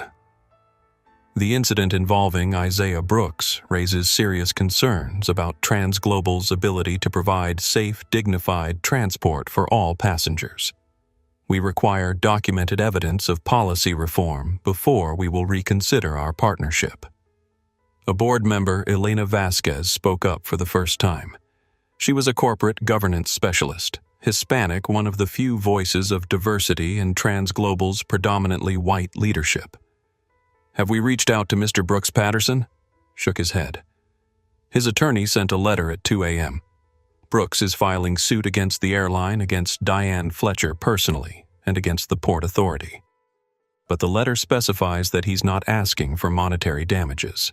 He's demanding operational changes, complete overhaul of passenger treatment protocols, independent oversight board, public accountability measures, full audit of discrimination complaints from the past 5 years. That's actually reasonable. Elena's voice carried a note of surprise. "It's a checklist for comprehensive reform." The general counsel agreed. which means he's not just angry. He's strategic. He knows exactly what he wants. And there's one more thing. The CFO's voice dropped. Brooks's company, Apex Quantum Systems, submitted a bid yesterday afternoon to purchase TransGlobal's entire fleet and route structure in the event of bankruptcy. The bid was substantial. $18.7 billion. The room erupted. What? He's trying to buy us. Is that even legal? Patterson held up a hand for silence. He's not trying to destroy us. The realization was dawning. He's trying to own us. He wants to rebuild us his way. Elena Vasquez leaned forward. Then we have two choices. We can fight him, protect our pride, and probably lose everything in the process. Or we can negotiate, accept his demands, implement his reforms, and maybe salvage something. If we negotiate, we're admitting fault. Another board member argued. We are at fault. Elena's voice was sharp. We had a senior flight attendant with 2 prior write-ups for discriminatory practices still working first class. We had protocols that allowed a passenger to be forcibly removed based on nothing but a crew member's gut feeling. We failed. The video evidence is undeniable. 50 million people have watched it by now.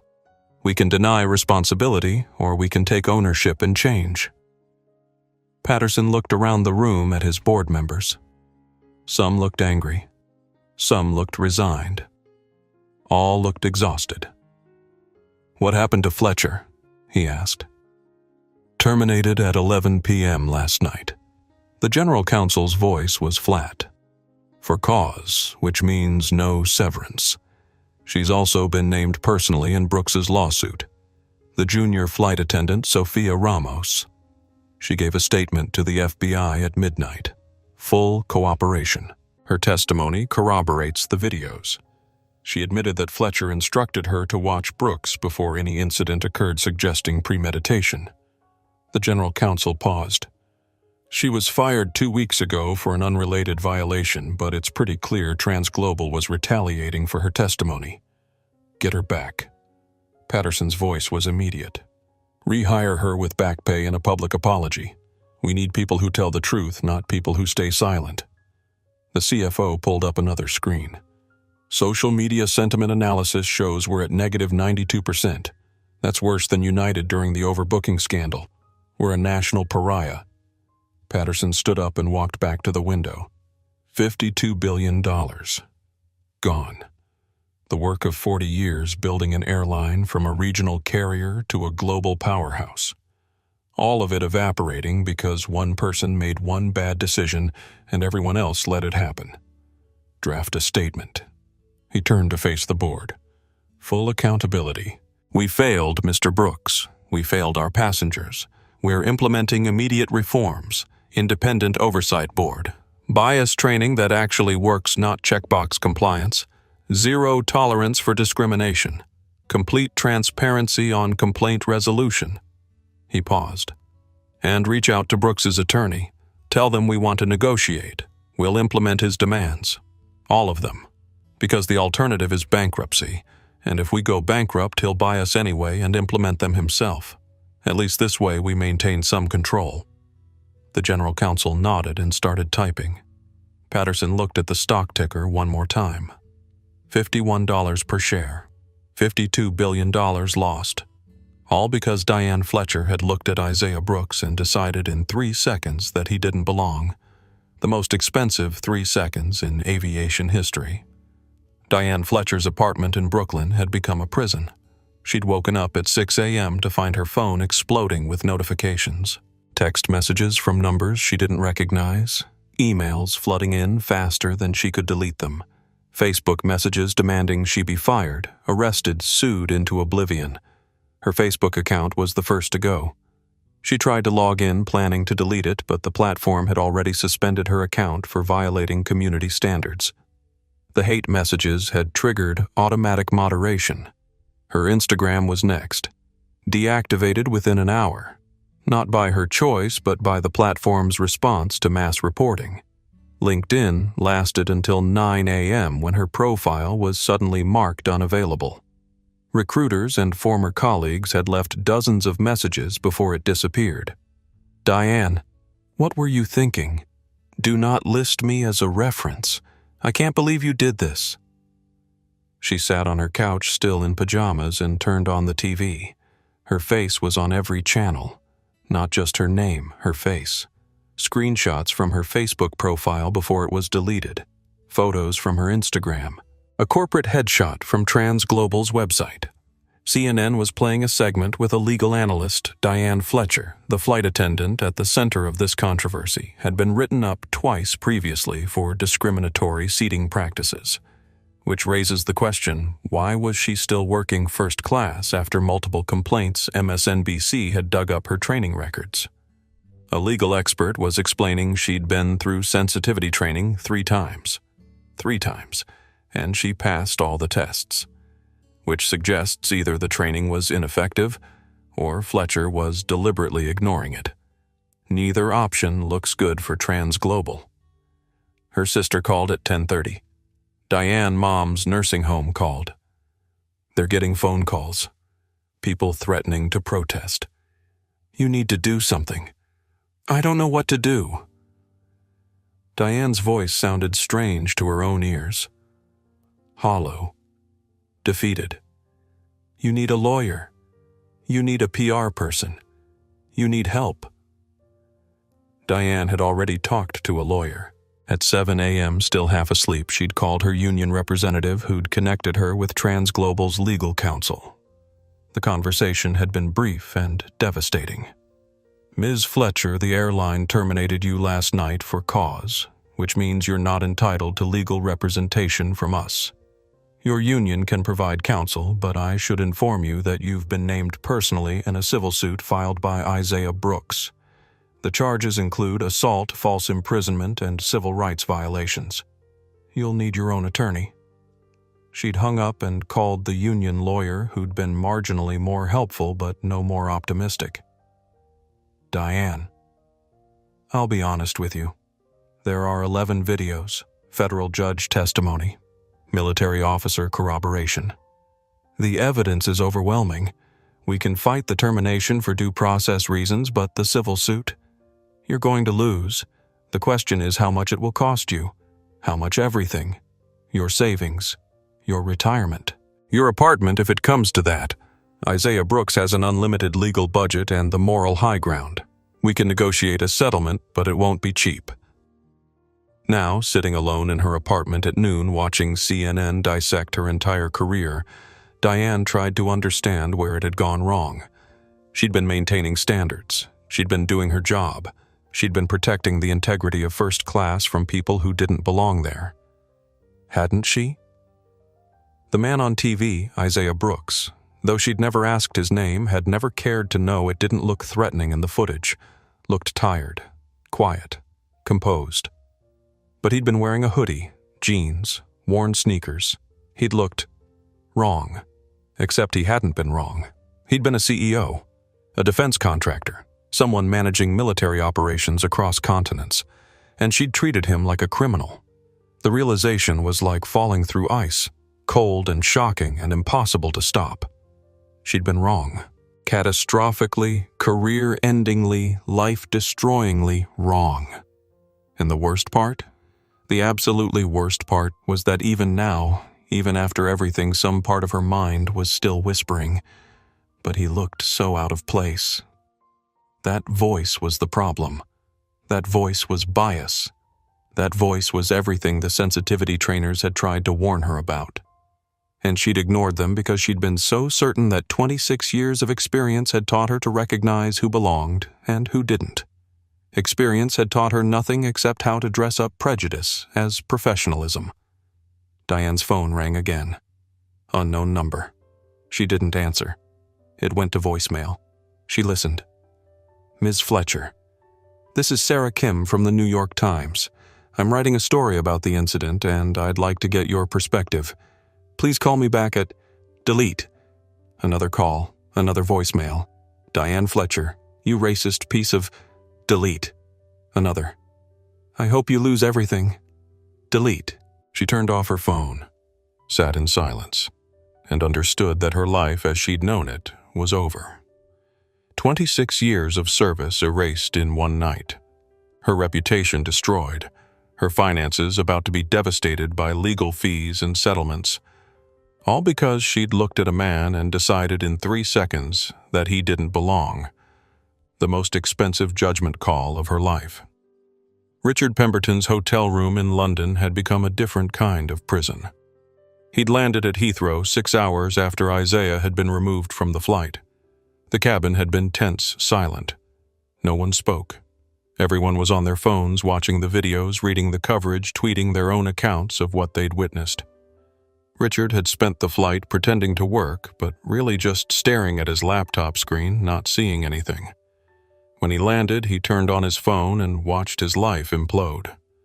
Text from his boss at Medifarm International, "Call me. Immediately." Text from his wife, Lisa. The kids saw it online. "Emma is asking questions I don't know how to answer." Text from his college roommate, Dude. What the hell? He opened Twitter first. Mistake. His name was trending. Hashtag Richard Pemberton with 89,000 tweets. His face captured from the videos was everywhere. Screenshots showing him in seat 5B complaining about his screen while Isaiah was being dragged past him in the aisle. The comments were brutal. This entitled prick started it all over a flickering screen. Richard Pemberton complained that his TV wasn't perfect and a man got arrested. White privilege in action. Imagine being so fragile that you need another human being dragged off a plane because your seat isn't perfect. Richard Pemberton of Medifarm International. Your comfort is not more important than someone else's dignity. That last one had been retweeted 43,000 times. He called his boss. The conversation lasted 90 seconds. "Richard, do you understand what you've done? I didn't drag anyone off, I just complained about my screen. You started a chain of events that ended with our third largest client canceling their contract. Transglobal Airlines represented $4.2 million annually for this company. They're gone. And you know why. Because our VP of regional sales was the entitled brat who caused an international incident over a TV screen. That's not fair. Fair. You want to talk about fair. You demanded a man give up his seat because you were inconvenienced. You threatened to call corporate. You started this, and now you're the face of everything wrong with corporate entitlement culture. I didn't mean... You're fired. Effective immediately. Don't bother cleaning out your office. We'll ship your belongings. And Richard. Don't list me as a reference." The line went dead. Richard sat on the hotel bed, phone in hand, processing what had just happened. Fired. Just like that. 15 years with Medifarm. Gone. He opened LinkedIn. 47 new connection requests. He felt a brief flicker of hope. Maybe industry contacts wanting to offer support? He opened them. Every single one was a message from recruiters or HR professionals. "Mr. Pemberton, we've flagged your profile. You will not be considered for any positions at our firm. Just wanted to let you know that your application has been permanently rejected based on your behavior. We do not hire people who think their minor inconvenience is more important than human dignity." His professional network was imploding. His LinkedIn profile, which he'd carefully cultivated for 15 years, was now radioactive. His phone rang. "Lisa. The school called." No preamble. "Emma came home crying today. Her classmates found the video. They're calling you Richard the racist. She's 8 years old, Richard. 8. And her classmates are asking if her daddy really got a man arrested. I didn't get him arrested." "Yes, you did. You demanded they move him. You threatened to call corporate. You started the whole thing because your TV screen was flickering. And when they dragged him past your seat, you know what you did." You smirked. "It's on video, Richard." You smirked like you'd won something. Richard closed his eyes. He'd watched the video. She was right. In the moment when security dragged Isaiah past seat 5B, Richard's face showed this tiny, satisfied expression. This little smirk that meant good. He's gone. My problem is solved. He'd been so focused on his own convenience that he'd never once considered the human cost. I didn't mean for it to go this far. Richard's voice was quiet. That's the problem. Lisa's voice broke. You never think about how far anything goes. You just think about what you want right now. I'm taking the kids to my mother's for a while. Don't call. Don't come by. Just figure out who you want to be. Because this person, the person in that video, I don't recognize him. And I don't want my children growing up thinking that's acceptable. She hung up. Richard sat alone in his London hotel room and Googled his own name. 200,000 results, all posted in the last 18 hours. His Wikipedia page had already been updated.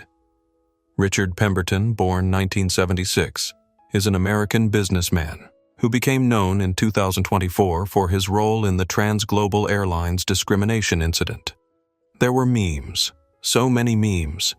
His face photoshopped onto historical villains. Richard Pemberton demands your seat on a Montgomery bus. Richard Pemberton complains about the accommodations on the Titanic. Let them eat cake with his face replacing Marie Antoinette. He felt sick. His phone dinged. Email from an unknown sender. Legal notice from Apex Quantum Systems. He'd been named in the civil suit. All because a TV screen flickered. And he'd decided his comfort mattered more than someone else's dignity. The Port Authority administrative hearing took place 3 weeks after the incident in a sterile conference room that smelled of industrial carpet cleaner and bad decisions. Derek Mason sat on one side of a long table flanked by his union representative and an attorney the union had provided. On the other side sat the Port Authority administrator, the head of internal affairs, the chief of security, and a stenographer recording every word. The wall screen showed 11 videos synchronized, all playing the same incident from different angles. Derek had watched them so many times over the past 3 weeks that he could recite every word, every movement, every damning second. But watching them again in this official setting with his career on the line was different. Worse. Because now he could see what everyone else saw. Not a difficult passenger being lawfully removed, but a man being assaulted for having the audacity to refuse an unreasonable demand. The administrator, a white woman in her 50s named Patricia Harrison, had the tired expression of someone who'd seen too many of these hearings. She clicked a button, pausing the video at the moment Derek's hand landed on Isaiah's shoulder. Officer Mason. Her voice was professionally neutral. This is the video from passenger Carlos Rivera, seat 3C. At timestamp 6:44:17, you make physical contact with Mr. Brooks. He then says, She turned up the volume. Isaiah's voice clear and measured. Officer, I'm asking you one last time. Please remove your hand. She paused it again. You respond by tightening your grip. Why? Derek shifted in his seat. He was being non-compliant. Non-compliant with what specifically crew instructions to vacate his seat, which we've established was not a lawful crew instruction, as Mr. Brooks had done nothing to warrant removal. The administrator clicked to another video angle. But let's continue. At what point in this interaction does Mr. Brooks become physically aggressive or threatening? Derek watched himself grab Isaiah's other shoulder, watched Isaiah's body go limp, watched himself shout, "Stop resisting," even though the video clearly showed Isaiah wasn't resisting at all. He was tensing up. Derek's voice lacked conviction, bracing for confrontation. The administrator played it in slow motion. I see him relaxing his muscles, making his body dead weight. That's not resistance. That's passive non-compliance, which is a protected form of civil disobedience. You had no legal authority to use force. Derek's union rep leaned forward. My client was responding to a crew member's assessment of a security threat. There was no security threat. Internal Affairs interrupted, pulling up another document. We've reviewed the flight attendant's statement.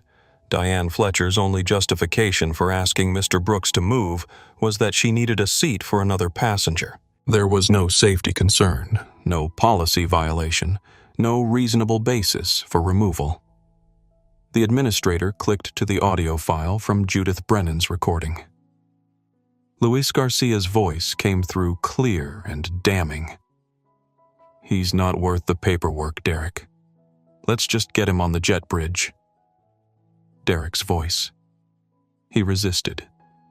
He gets the cuffs. The zip tie sound. Your partner. The administrator's voice was colder now. A 22-year veteran with an exemplary record gave you a clear opportunity to de-escalate. He suggested you step back, call a supervisor, handle this properly. You ignored him. Why? Because I was pissed. Because a civilian had talked back to me. Because I couldn't let him win. Derek didn't voice any of that, just sat in silence. Officer Mason, this board's finding is unanimous. You violated 7 separate codes of conduct: excessive use of force, failure to de-escalate false arrest, unlawful restraint, conduct unbecoming civil rights violations, and bringing disrepute to the Port Authority. Derek's world narrowed. This was it. The end. Your employment with the Port Authority is terminated effective immediately. We are revoking your law enforcement certification permanently, and we are recommending to the District Attorney's Office that you be charged with misdemeanor assault and deprivation of civil rights under color of law. The union rep started to object, but the administrator held up a hand. Officer Mason, you had every opportunity to handle this correctly. Your partner tried to stop you. A federal judge warned you. Multiple witnesses documented your actions, and you chose repeatedly to escalate. You didn't make a split-second decision in the heat of the moment. You made a series of choices over several minutes, all of which prioritized your ego over your duty. She closed the file folder in front of her with a sharp snap. You're done. This hearing is adjourned. 3 weeks after the incident, Isaiah Brooks sat in a comfortable chair in a tastefully appointed office in downtown Austin, Texas. The office belonged to Dr. Sarah Webb, a black woman in her 60s with kind eyes and 30 years of experience treating trauma related to racial discrimination. Isaiah had resisted therapy for years. He was the founder of a multi-billion-dollar company. He ran systems that protected nations. He employed 15,000 people. He didn't need to talk about his feelings. But his chief of staff, Ana Reyes, had sat him down 2 days after he returned from London and delivered an ultimatum. You're not sleeping. You're not eating. You're spending 16 hours a day working on the lawsuit instead of running the company. You're running on rage and exhaustion. So you can either talk to a therapist or I'm calling your father and telling him you need an intervention. The threat of his father's intervention was enough. Isaiah made the appointment. Now sitting across from Dr. Webb, he tried to explain what he was feeling and couldn't quite put into words. How are you sleeping? Dr. Webb asked. I'm not. Isaiah's voice was flat. 2, maybe 3 hours a night. Then I wake up and I can feel Derek's hand on my shoulder. The pressure, the grip. And I'm back there, on the plane, being dragged. Flashbacks every night. Sometimes during the day, too. Random moments. I'll be in a meeting and someone will touch my shoulder to get my attention and I'm back in that cabin zip-tied helpless. You said helpless. Dr. Webb made a note. But you weren't helpless. You made deliberate choices about how to respond. Isaiah shook his head. I didn't fight back. I should have. I could have, but I didn't. Because you knew fighting back would give them the excuse they were looking for. Yes. But knowing that doesn't change how it felt. Doesn't change the fact that I had to let them do it. Let them grab me, drag me, zip-tie me, just let it happen. That wasn't helplessness. Dr. Webb's voice was gentle. That was strategy. That was you maintaining control by choosing your response. It didn't feel like control. I know. Dr. Webb leaned forward slightly. Isaiah, what you experienced was assault. The fact that you weren't seriously injured doesn't make it less real. The fact that you chose not to fight back doesn't make it less traumatic. You were violated. Your dignity was stripped away in front of 50 people, and no amount of logic or strategy changes how that feels in your body. Isaiah was quiet for a long moment. When he spoke again, his voice was softer. I keep thinking about all the people this has happened to who didn't have my resources, who didn't have a $48 billion contract to leverage, who didn't have lawyers and media attention and Pentagon connections. What happened to them? That Dr. Webb's voice was firm is exactly the right question, but it's also a deflection. We're not talking about them right now. We're talking about you, about what happened to you, about how you're processing it. I don't know how to process it, Isaiah admitted. I'm angry, but I'm also exhausted, and I'm tired of having to be twice as good to be treated half as well. I'm tired of having to prove I belong everywhere I go. I'm just tired. Dr. Webb nodded. You're allowed to be tired. You're allowed to be angry. Those are appropriate responses to what you experienced, but I can't afford to stay tired or angry. Isaiah's voice carried an edge now. I have a company to run. I have a lawsuit to prosecute. I have changes to implement. I don't have time to fall apart. You're not falling apart. You're processing trauma. There's a difference. Isaiah looked out the window at the Austin skyline. When I was 8 years old, my father took me to a bank to open a savings account. We were followed by security the entire time. The manager questioned whether we had enough money to open an account. My dad stayed composed the whole time, completed the transaction, and left with dignity. He paused, remembering. Outside, I asked him why they treated us like that. He knelt down, looked me in the eye, and told me, in this world, some people see your skin before they see your character. Your job isn't to change their eyes. It's to build something they can't ignore. So you built Apex Quantum. Dr. Webb's voice was understanding. So I built something they couldn't ignore. Got contracts with the Pentagon. Became indispensable. Thought that if I was important enough, valuable enough, successful enough, people would see me. But they didn't. No. They saw a black man in a hoodie who didn't belong. $48 billion worth of contracts, and Diane Fletcher took one look at me and decided I was a problem. That must hurt. Isaiah felt something crack in his chest. It does. It hurts that I did everything right, and it still wasn't enough. It hurts that my father's advice, build something they can't ignore, only matters if they bother to look. And it hurts that this happens every day to people who don't have the power to fight back. So what are you going to do about it? Dr. Webb asked. Isaiah looked at her. Build something better. Better than what? Better than a world where people like Diane Fletcher can make judgments based on clothes. Better than a structure that lets discrimination hide behind policy. Better than an industry that trains people to see passengers as problems instead of humans. Dr. Webb smiled. That sounds like a worthy goal. But Isaiah, you can't build something better if you don't take care of yourself first. Rage is a powerful motivator, but it burns out fast. You need to process what happened, not just weaponize it. How do I process it? By acknowledging that what happened to you was traumatic. By giving yourself permission to feel the anger, the violation, the hurt. By understanding that you can be both powerful and wounded, both successful and traumatized, both strategic and hurting. Isaiah sat with that for a moment. I don't know how to be wounded. I've spent my entire life proving I'm strong. Strength isn't the opposite of pain. Dr. Webb's voice was soft. Strength is knowing you're in pain and choosing to keep moving anyway. You've already done that. Now you just need to acknowledge the pain instead of pretending it doesn't exist. For the first time in 3 weeks, Isaiah felt something shift inside him. Not healing that would take longer, but recognition. Permission to feel what he'd been suppressing. Okay. His voice was quiet. Let's start there. 6 months after the incident, Isaiah Brooks stood in front of 15,000 Apex Quantum employees via company-wide live stream.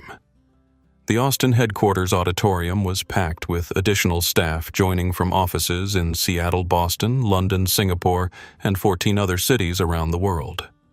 Behind him, a single slide displayed on the massive screen. No corporate jargon, no buzzwords, just 6 words in simple text. The Human Element Initiative. 6 months ago, Isaiah's voice was measured but resonant.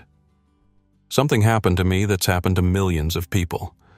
I was judged not by my character or my credentials, but by my appearance. And that judgment led to me being assaulted, zip-tied, and dragged off an airplane while 50 people watched. He clicked to the next slide. It was a still image from one of the videos. Isaiah being dragged down the aisle, his face against the carpet. The audience shifted uncomfortably. I could show you the other 10 videos. I could show you every angle, every perspective, every second of what happened. But you've all seen them. The world has seen them. 50 million views and counting. Another slide. Statistics on racial profiling in airlines, in retail banking, in healthcare, in housing, in employment. We've spent 20 years building artificial intelligence to solve logical problems, to predict weather patterns, to optimize supply chains, to coordinate military operations. And we've gotten very good at it.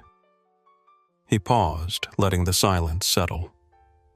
But we haven't built programs to predict when a Diane Fletcher is about to profile someone, when a Richard Pemberton is about to prioritize his comfort over someone else's dignity, when a Derek Mason is about to choose ego over duty, when a structure fails not because of bad code but because of bad culture.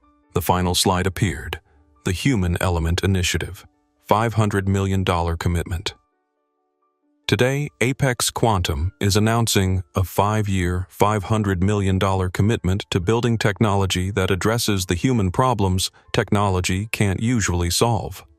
We're creating AI programs that can detect bias in real time, that can flag potentially discriminatory behavior before it escalates, that can train people not just on policy, but on recognizing their own assumptions. The names and faces of the leadership team appeared on screen. Leading this initiative will be Sophia Ramos, who was on Flight 447 and who chose truth over silence when it mattered most.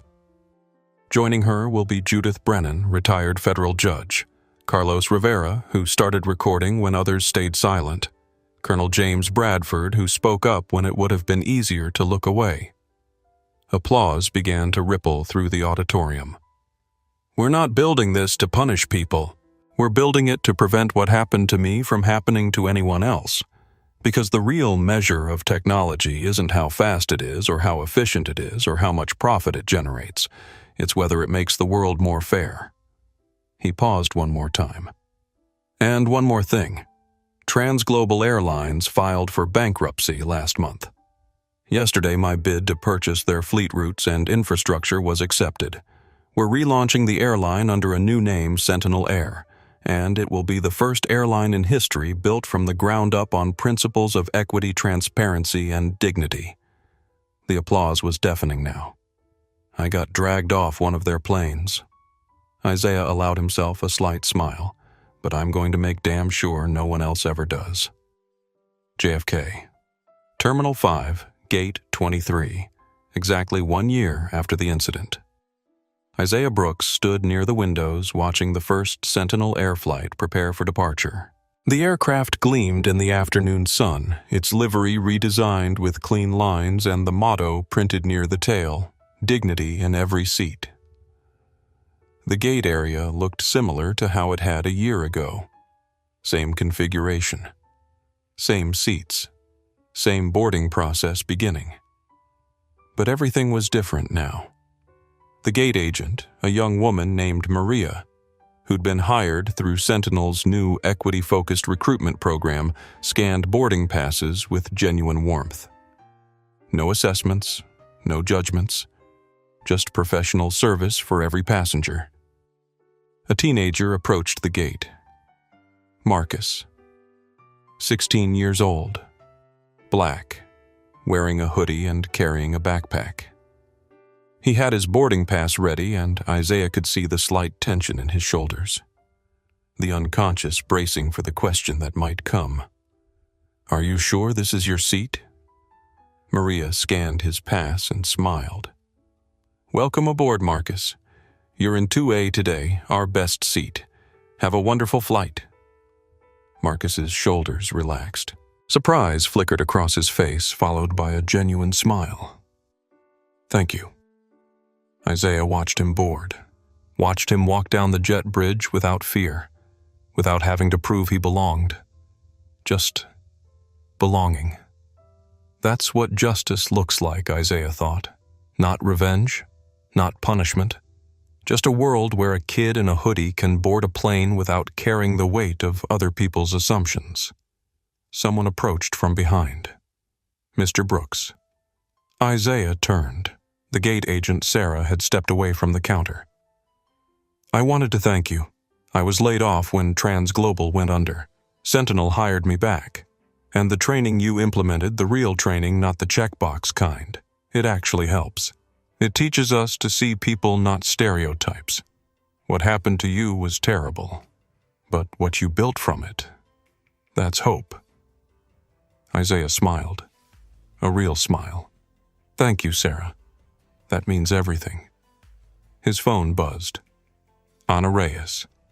First flight departing on time. All safety checks green. Passenger satisfaction scores already higher than industry average. "You did it, Isaiah." He texted back. "We did it." That night, a video went viral. Marcus the teenager, posting from seat 2A, just flew Sentinel Air for the first time. "For the first time in my life, I didn't feel like I had to prove I belonged. I just belonged." If you've ever been made to feel less than human for how you look, what you wear, for existing, this airline gets it. They really get it. The video got 22 million views in 24 hours. And Isaiah Brooks, watching it from his home office, felt something he hadn't felt since before the incident. Not anger, not exhaustion, not even satisfaction. Peace. The kind that comes from knowing you turned your worst moment into someone else's freedom. His phone buzzed one more time.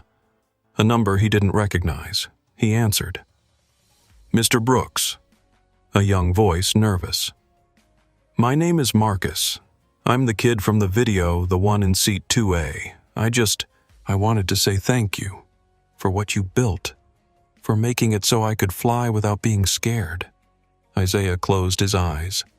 22 million views, $52 billion lost, 11 videos, 1 year of fighting, all of it worth it for this one call. "You don't have to thank me, Marcus." Isaiah's voice was warm. "You just have to keep flying, keep taking up space, keep belonging. I will." Marcus's promise carried weight. They hung up. Isaiah looked out his office window at the Austin skyline. Somewhere out there, planes were taking off. Kids in hoodies boarding without fear. Gate agents trained to see people, not stereotypes. The world was still broken in 1,000 ways. But in this one small corner, in this one industry, it was a little more fair. That wasn't everything. But it was something. And sometimes something is enough. Diane Fletcher never worked in aviation again.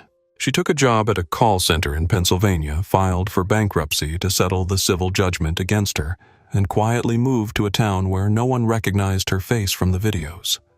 Her settlement paid Isaiah's legal fees but awarded him no monetary damages, exactly as he'd requested.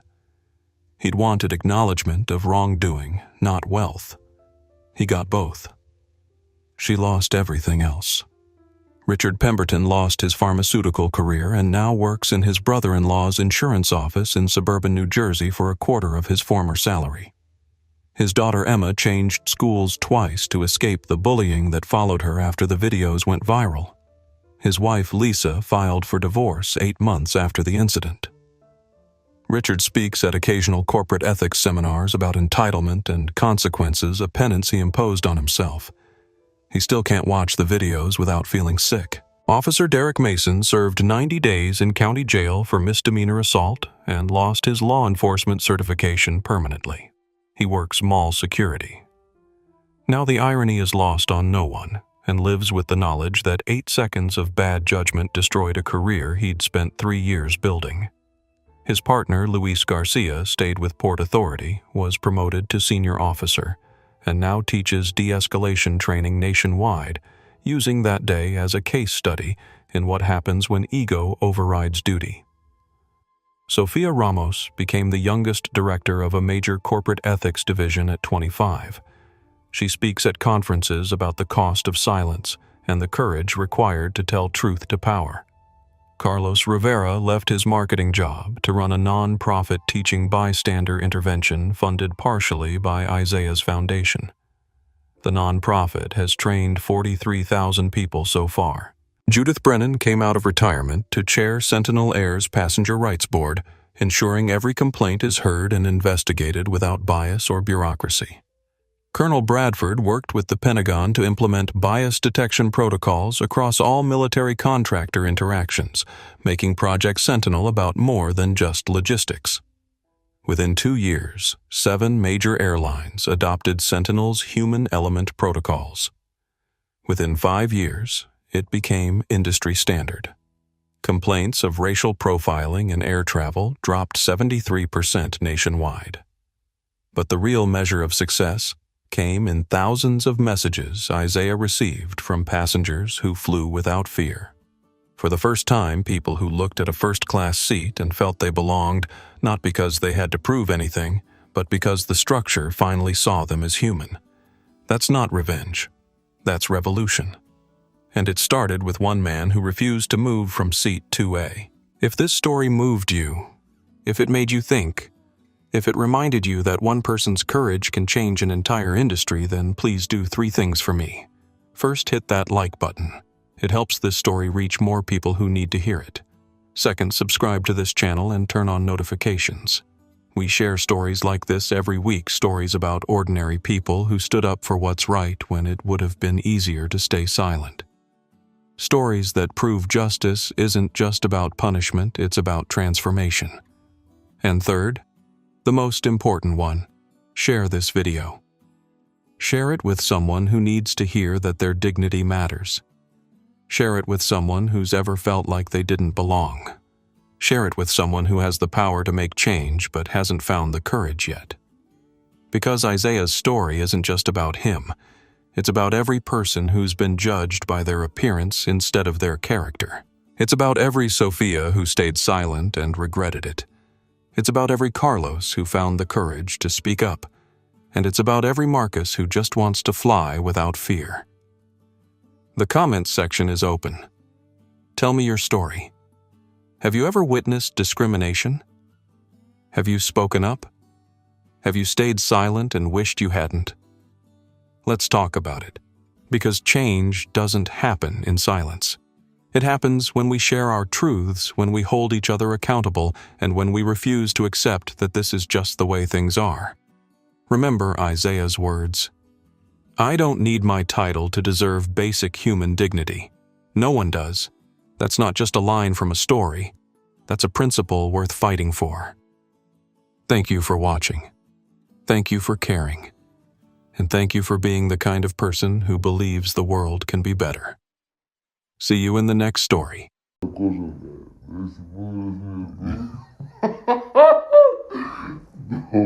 Это вроде Ольга, я хуй знаю. Где моя? Мне ж... подожди.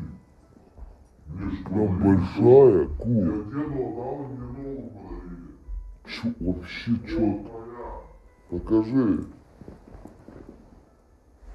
Я ни разу не надевал. Ай, XL, там какой размер? Здесь.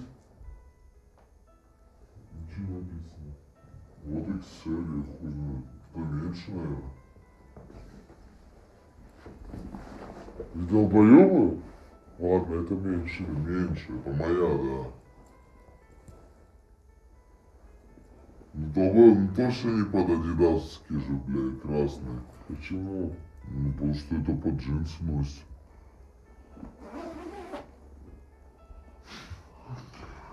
На него. Мне как будто, я не пойму, размер меньше, как будто, да? Вот еще, сейчас я тебе дам. Уш!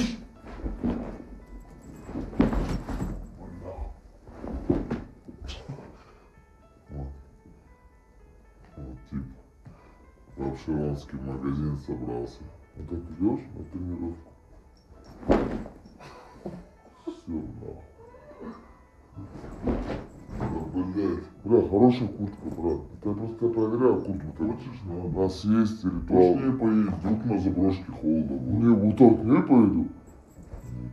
В Адидасе и в этом.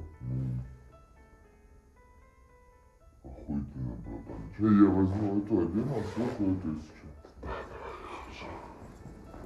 Вот вкусно.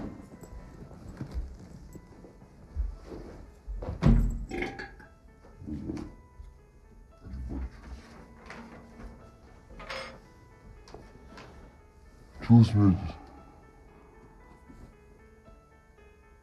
Смешно? Что там, брат? Письмо тебе написал кто-то? Хуёво. Какая-то критика, блядь. Крикет. О, блядь, ёбаный рот. Я не видел, Я думал, ты телефон забрал, похуй кинулся. Все, погнали, подожди. Братиш, хочешь, вот тебе дам этот, тут что по кайфу есть? Чипсы, тендеры, там кофта есть. Не надо? Все, услышал, родной. Где Васильевич, пацан, сори, Васильевич. Васильевич, осуждаю.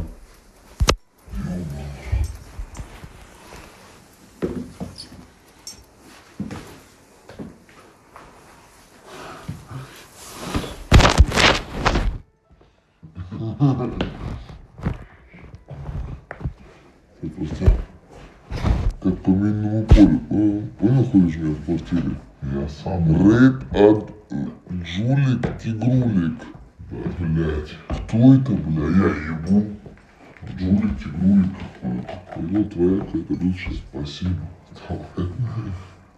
Мои бывшие вы никто не знаете, они не медийные.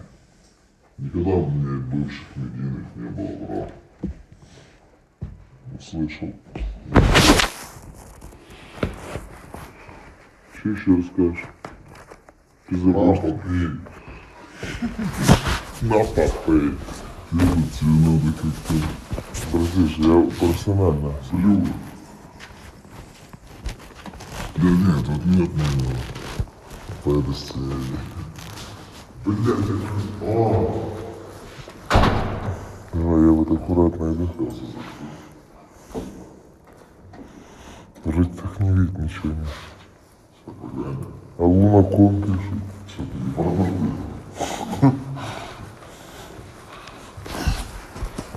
Просто звук надо будет потому что как раз проговаривает.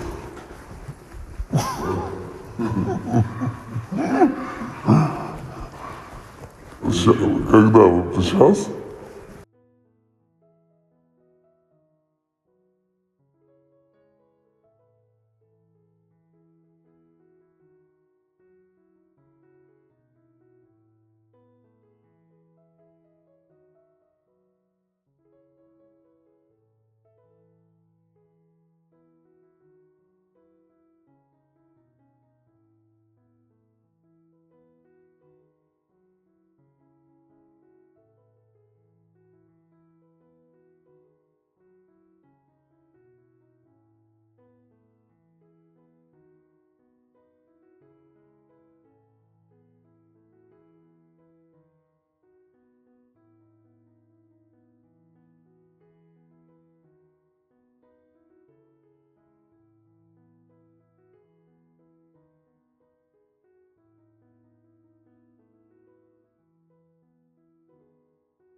На что?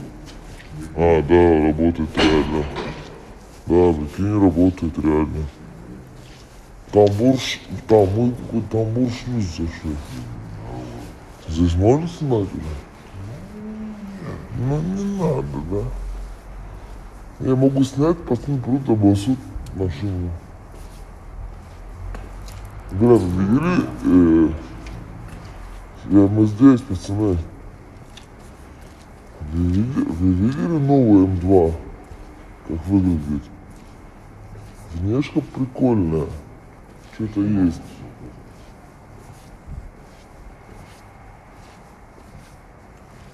Не буду с ним, пацаны.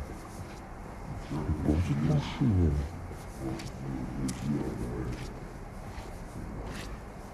А где Снежана?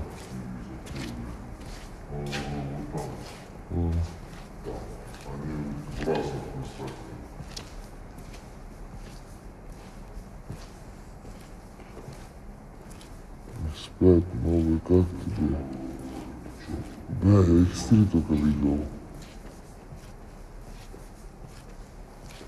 Вот он, Ваген. Ой, блядь.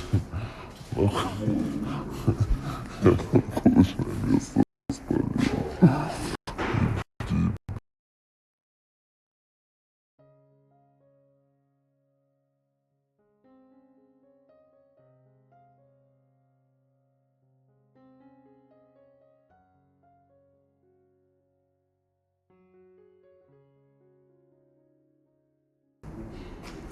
А, мне там не ловит именно.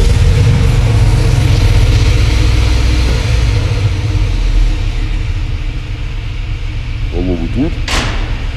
Меня там не ловит, оказывается, возле тачки, прикинь.